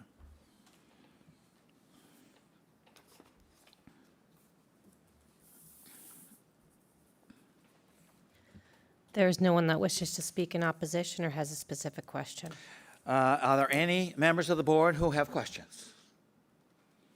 Well, I don't think so. Okay. Paul? This is Paul Semple. I'll move to close the hearing and move into deliberations. Dave Veach seconds. We need a vote on that. Please raise your hand if you're in favor. That's a unanimous vote. Deliberations? Megan?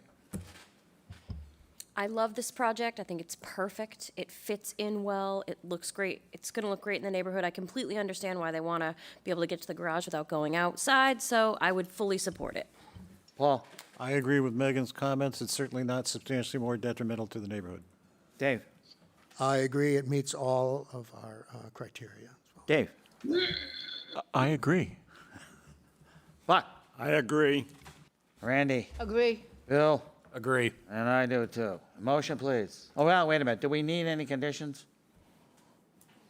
Probably not. I don't think we probably do, given the size of the project and so forth. No. I'll move to approve the application as submitted. Buck? Silverleaf is very narrow. There's not a lot of parking space there.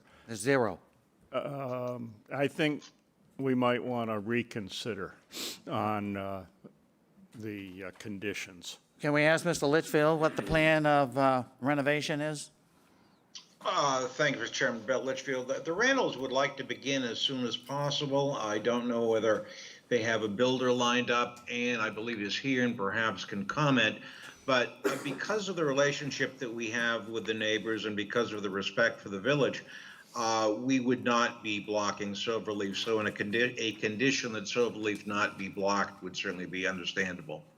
Okay. Okay. I would add that condition to my motion and move to approve the application with that condition. Dave Veach seconds. Okay, we need to vote. All those in favor? That's a unanimous vote. Thank you, Mr. Litchfield and Thank you very Ann much. Randall. Okay. 21-062, Sarah. Application number 21-062, Oyster Pond Trust, care of Michael D. Ford Esquire, P.O. Box 485, West Harwich, Mass. 02671.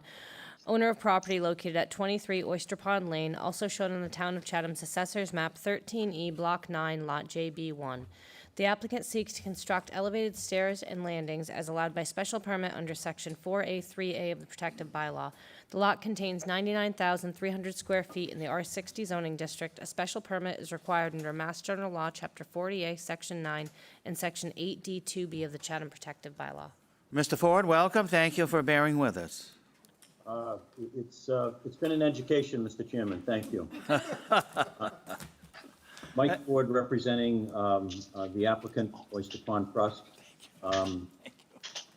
Last June, during the rainstorm, prolific rainstorm, a couple of inches of rain, according to John Riley of Coastal Engineering, who's with me, the bank on this property slumped.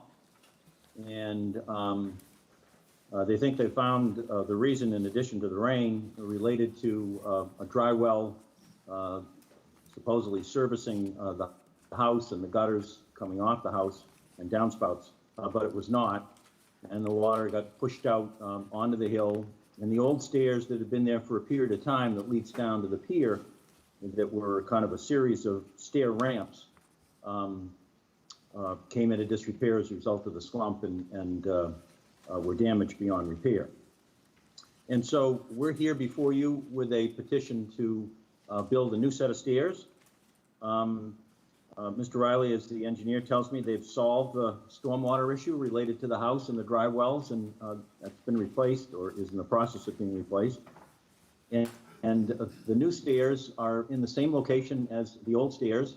They're a little bit different in terms of design. Rather than the long ramps that were very close to the ground itself, attached to one another, there are a series, as you can see on the cross-section, of stairs and then landings, and then another short set of stairs and then landings. And also a series of pilings to hold them in. And so we've been to the Conservation Commission, or the applicant has, with Mr. Riley's assistance, and they've approved the plan. In the Conservancy District, these types of walkways and stairs are required to be reviewed and by the board and a special permit issued.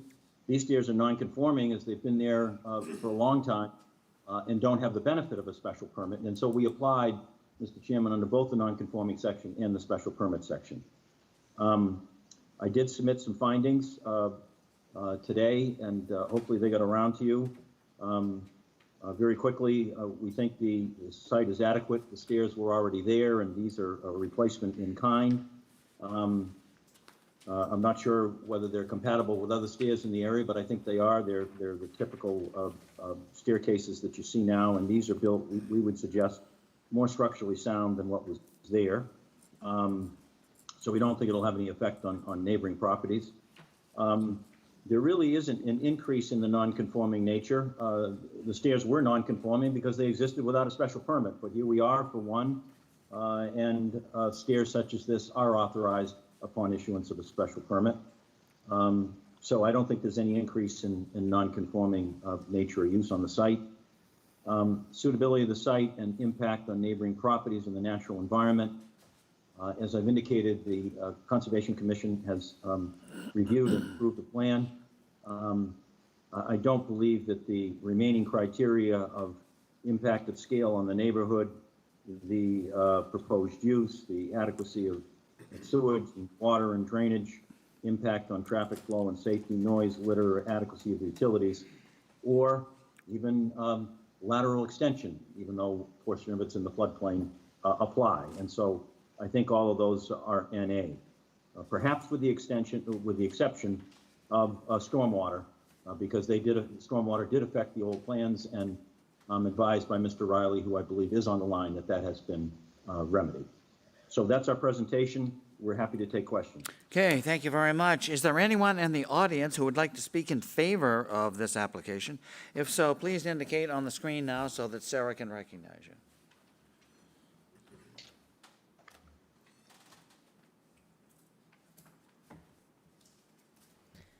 There's no one in the audience that wishes to speak in favor. Okay, I'll read the correspondence. This is from Nicole Smith, who is the conservation agent for the town of Chatham. She writes, on July 27th, an order of conditions was approved on March 3rd, and a change in plan request was approved in May. The plans ZBA were provided matched those approved by conservation. And that's the extent of that. Is there anyone in the audience who would like to speak against this or has a specific question? If so, please indicate on the screen now so that Sarah can recognize you.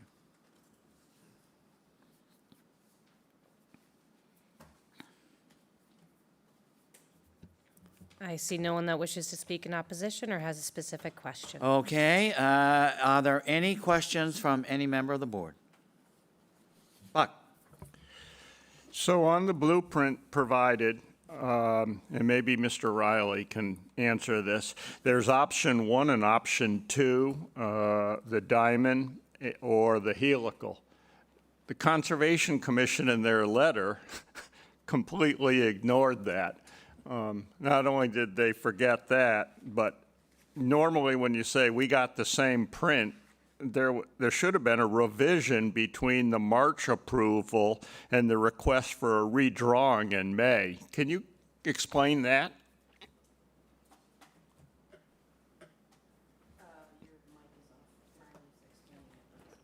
Sean, you need to turn your microphone on. Sorry about that. Yes, I believe that the original plan that was submitted was on a different format. It was an 11 by 17 that only showed the stabilization of the bank. The revised plan that we came back with had the actual design of the stair on it, and that was the revision. So we resubmitted a entirely new plan, and to do so, it had to be on a 24 by 36 sheet. So it actually is a new plan that was issued rather than a revision to the previous plan. As far as the diamond pier and the helical footings, we provided the homeowner with two different options to price out. Both of them are feasible for this project with the slope of the bank. So really it just came down to a pricing exercise to determine, and we have determined that the diamond piers are more economical than the helicals. So that's the option that they've chosen. Thank you. Bill, did you have a question? Yeah, quick question for Mr. Riley. You said that, I guess the stormwater runoff caused the problem in the first place. What exactly did you do to rectify that?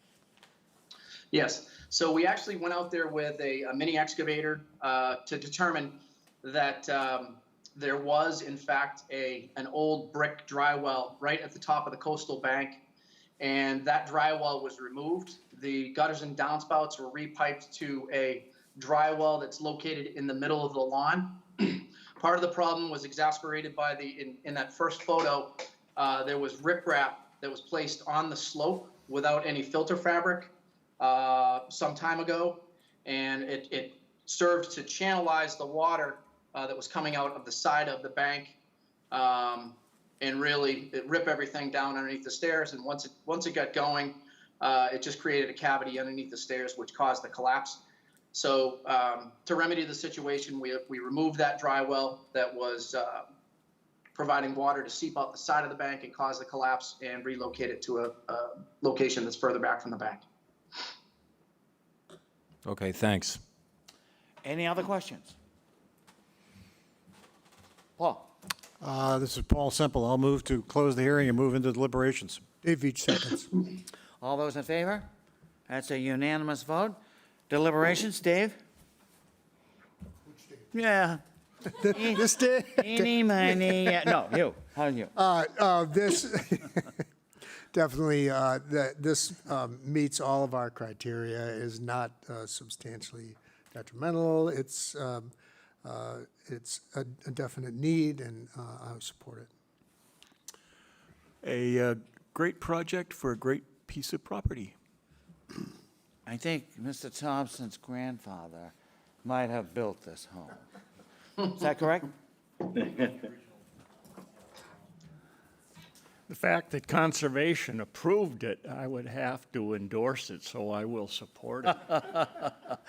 Randy? It looks like a great project, and when I went by there, the owner talked a lot about the safety and, feeling safe with new stairs, and so I would support it.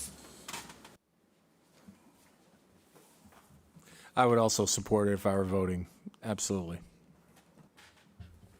I would definitely support it as well. As a side note, this is one of my favorite houses in town. It's gorgeous. Certainly not substantially more detrimental, so I would support it. No, and thank you, Mr. Riley, for that explanation about what happened to that bank. Wow.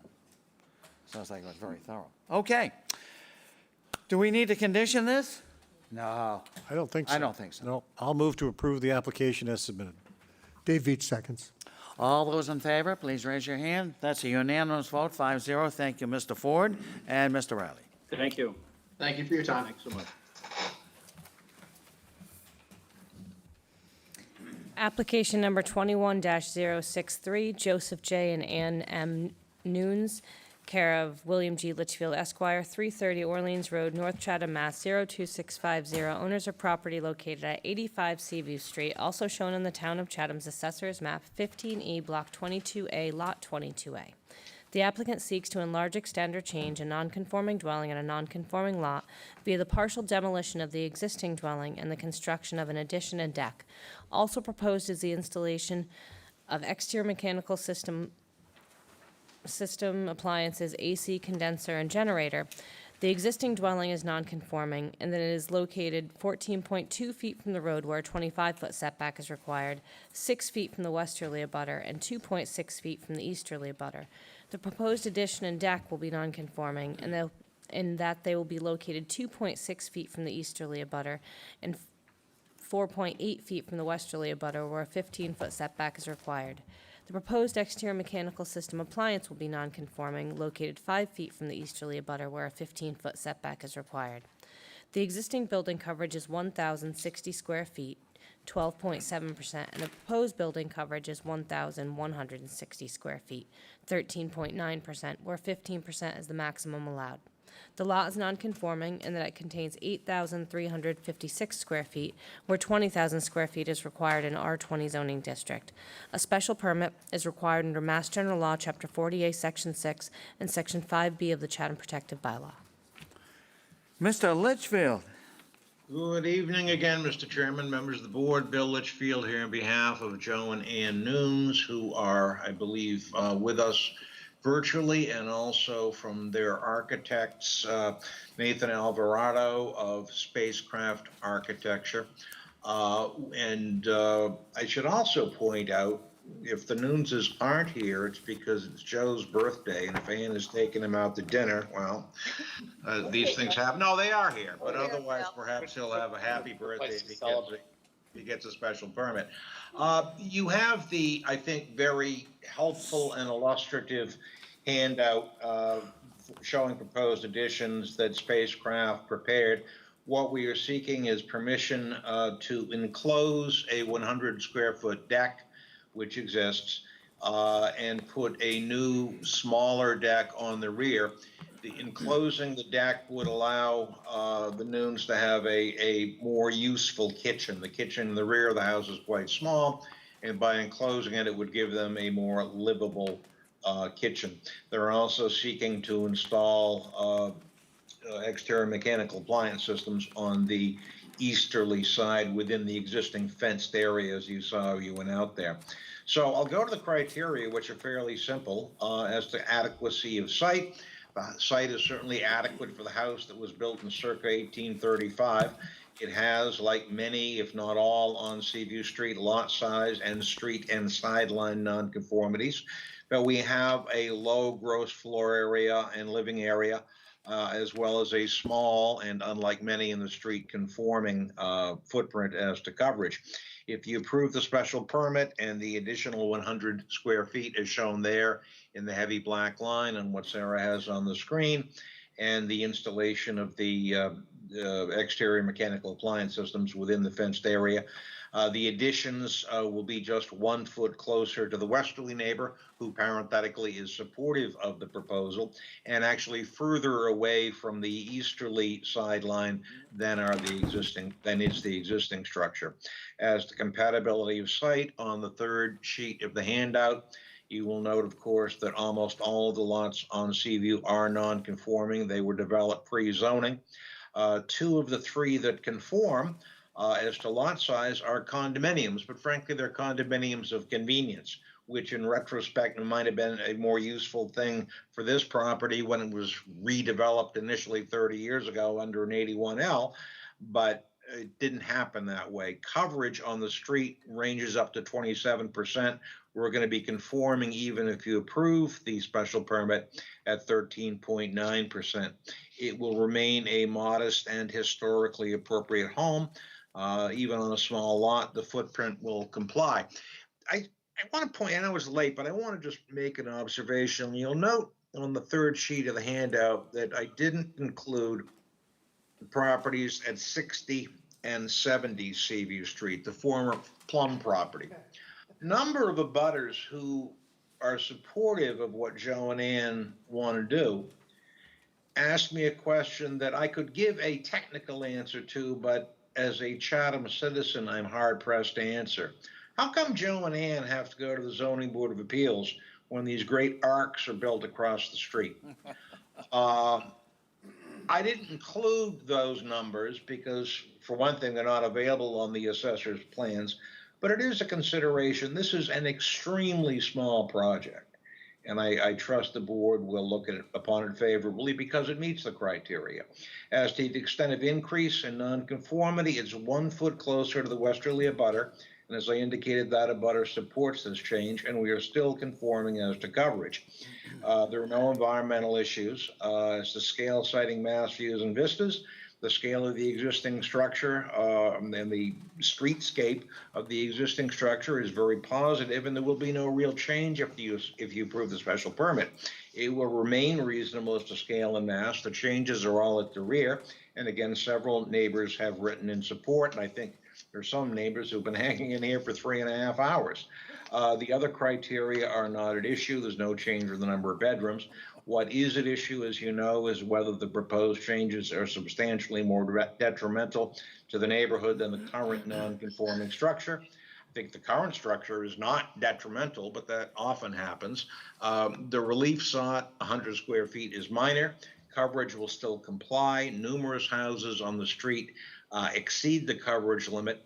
But we are and will remain compatible with the surrounding properties. Where it's going to be constructed is not readily visible, but will be a significant improvement for Joe and Ann. The plans have been in the works for 2.5 years since the statutory change to Section 7 of Chapter 40A and have been approved by the Historic Commission.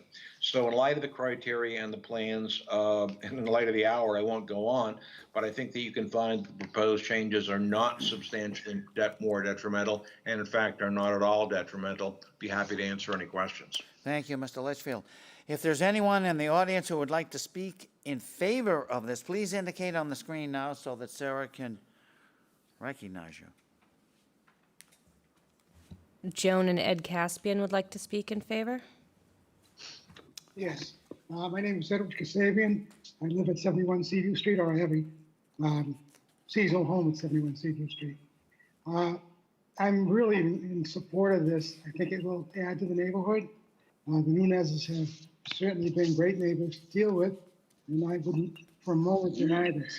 I would ask that the point that Attorney Litchfield brought up earlier about the plum houses across the street from us, if they would address that, if it be possible.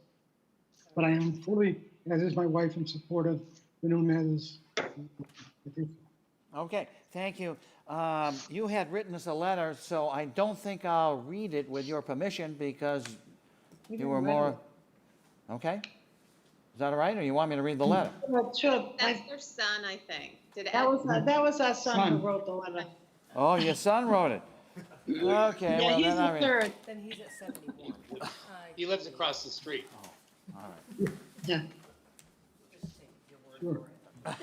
He's at 71, correct? We're at 71, yes. And he's at 80? He is at 80. Yes. Okay, perfect. All right, very good. Is there anyone else in the audience who wishes to speak?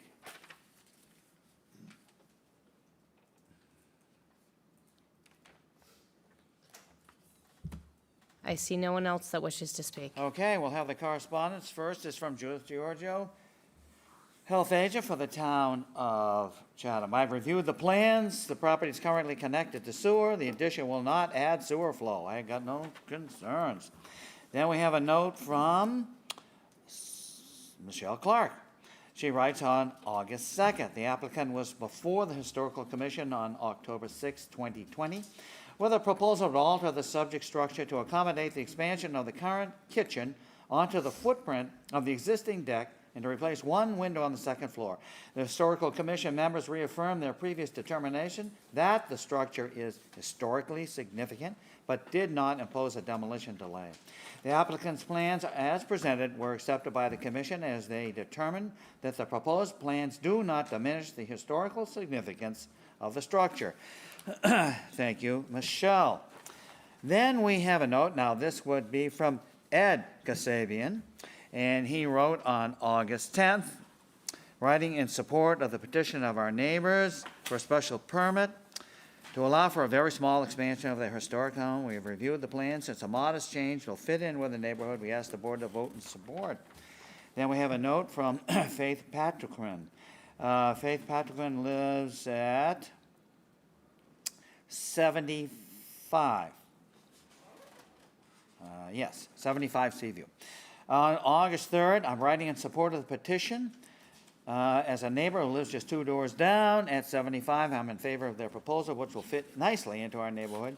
There have been many changes on Seaview, but this one is modest and appropriate. I urge the board to support it.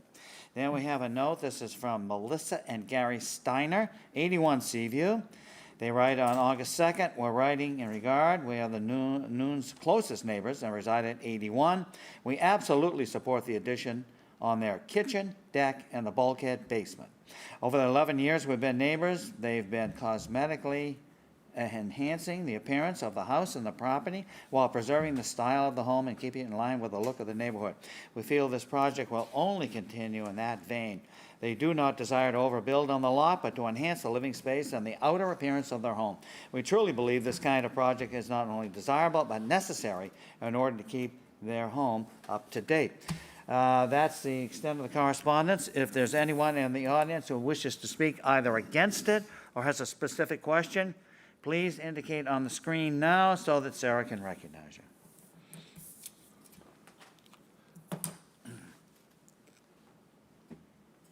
I see no one in the audience that wishes to speak in opposition or has a specific question. Do any of the members have questions?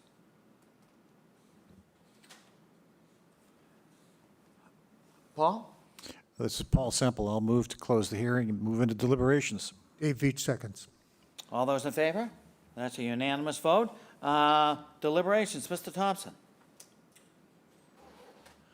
Thank you. It looks like a very good project. I would be in favor. It meets our criteria and certainly not detrimental to the neighborhood, so I would support it. Randy. I agree with Mr. Upson. Bill. I also agree, given the Historic Commission's input, that this is a good project, and I would approve if voting. Megan. I would agree. Paul. I agree with the comments. Dave Veach. I agree with all previous. I do also. We need to condition this? That's the question. What's the time frame, Bill? Given the length of, if I could, Mr. Chairman, respond to Mr. Simple's question by asking either Nathan or the Noonses of an approximate time when you'd like to be able to start work. So we still have to retain a builder, so probably it would be within a year, but we would be amenable to, if there's timing requests. Thank you. We would certainly necessarily not block Seaview Street. It's a fairly small project, obviously, but a condition that Seaview Street not be blocked would be appropriate and enforced by the police department in any event. Now, we'd be fine with that because we've been living with the block street for about a year now. So we will do that, no problem. I'm not sure I understood all of that, but Well, it's okay to not block the street. I understand they're not going to block the street. They have no parking though on the site other than two. Yeah. So, do you want to do? All construction activity and vehicles to be contained on-site or off-site with permission of owners? That'd be good. That sounds I think correct. so. Yes. So I'll move to approve the application with that condition. Dave Veach seconds. All those in favor? That's a unanimous vote. Thank you very much. Thank you. Thank you. Thank you. Okay, our last one, Sarah, 21067. Application number 21-067, Nathan and Nancy Boughton, care of William G. Litchfield Esquire, 330 Orleans Road, North Chatham, Mass. 02650. Owners of property located at 8 Gramps Way, also shown on the Town of Chatham's Assessors Map 2C, Block 62, Lot 15A. The applicant seeks to enlarge, extend, or change a nonconforming dwelling on a nonconforming lot via the construction of an addition. The applicant proposes to construct an addition that will comply with the abutter's setback requirements. The existing building coverage is 2,055 square feet, 20.5%, and the proposed building coverage is 2,145 square feet, 21.4%, where 15% is the maximum allowed.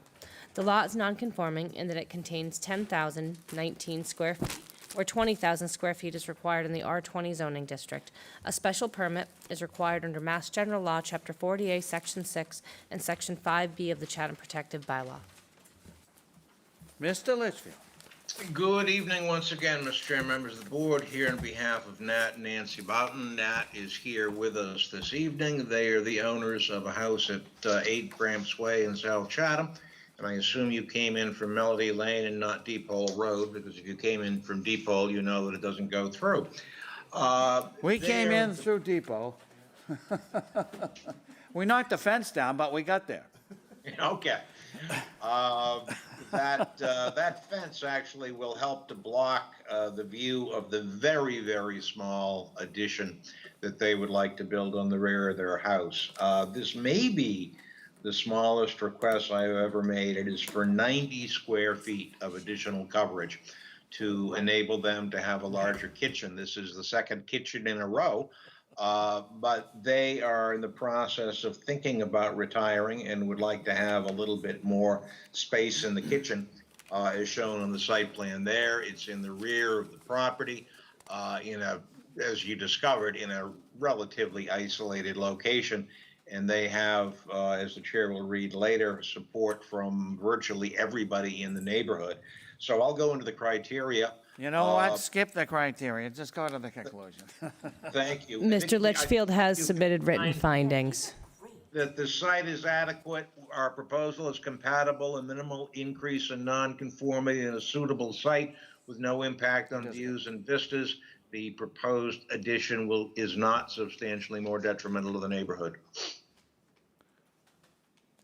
The comment up here was how great you lay it out. So thank you. Okay. So, is there anyone in the audience who would like to speak in favor of this application?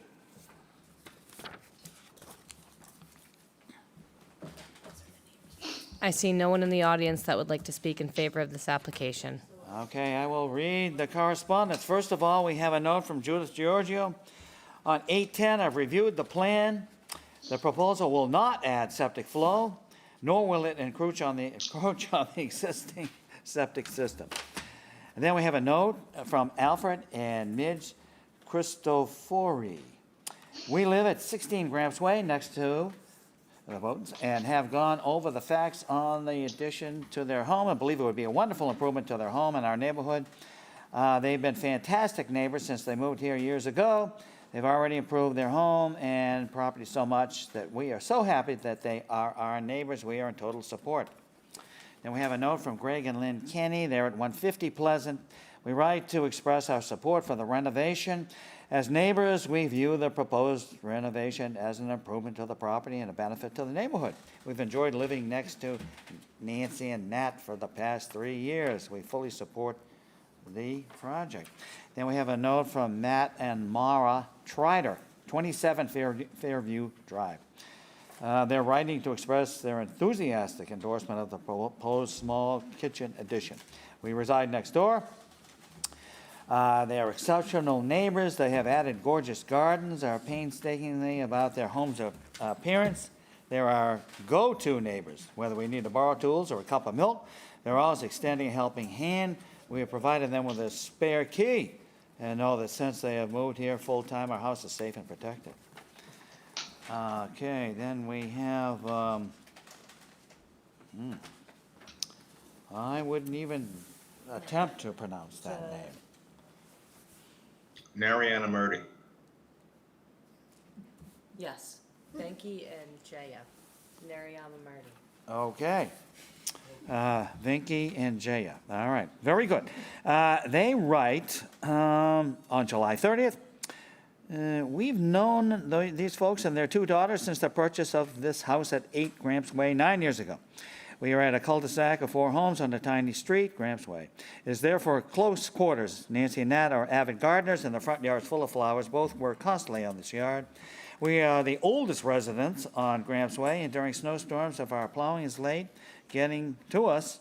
And Verky, my husband, is out shoveling. Nat had come over and helped us finish the job.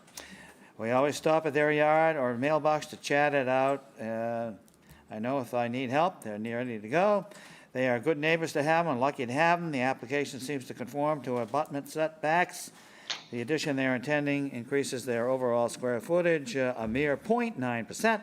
I strongly urge you to grant them their request. They are a young and growing family. Daughters just graduated college, and they're in jobs. Great. They need an approved living area as both of them increase working remotely. With thanks for your consideration. Tara Hart at 71 Melody Lane writes on 7-3, I'm writing on behalf of my neighbors. I have known Nancy and Nat for several years, excellent, considerate neighbors. I'm so pleased they've decided to move to the neighborhood full-time and are seeking approval for their kitchen remodel. I fully support this plan, hope that this email and support will help the approval process. Then we have a note from Katie and Tim McCarthy. I think we ran across Mr. McCarthy. They're at, where are they? 46 Fairview Drive South. We're writing to advise you and your committee.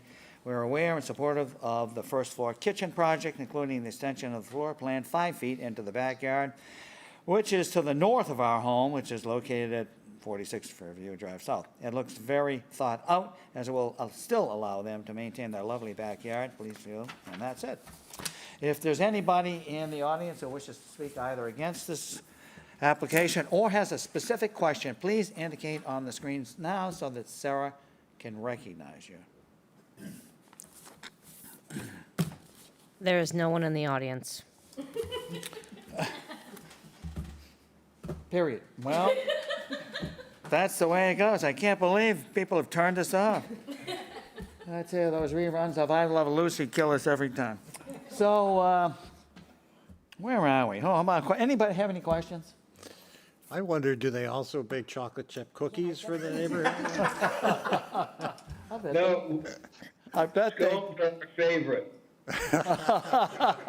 There you go. My daughter who lives with us that works at Outer Cape Health makes scones for the neighbors all the time. Scones, there you go. all right. There Well, we go. maybe with the expanded kitchen, they'll start doing the cooking. That's right, that's right. I'll move to close the hearing and move into deliberations. Dave Veach seconds. Vote? All in favor? Yep, that's unanimous. Okay, deliberations. Randy? Looks like a great project and an improvement to the neighborhood. Bill? Agree with Randy. Totally agree. I want you as my neighbors. Hey. I agree. I agree. Agree. It sounds like a great neighborhood, by the way. I agree also. I agree. And I agree, certainly conforms to all of our conditions. So, let's see, do we need any condition on this, Paul? I don't see any traffic problems in that area. I don't either. Just trying to get there. Yeah. So I'll move to approve the application as submitted. Dave Veach seconds. All those in favor? Aye, that's a unanimous vote. Thank you, Mr. Litchfield. Thank you very much. All right. We have minutes of July 22nd. I'll move to approve the minutes of July 22nd. Dave Veach seconds. All those in favor? Unanimous vote. Anything else? You know what? We're adjourned. We are officially adjourned at 7:43 PM. Not, or at least it was at 6.5 hours.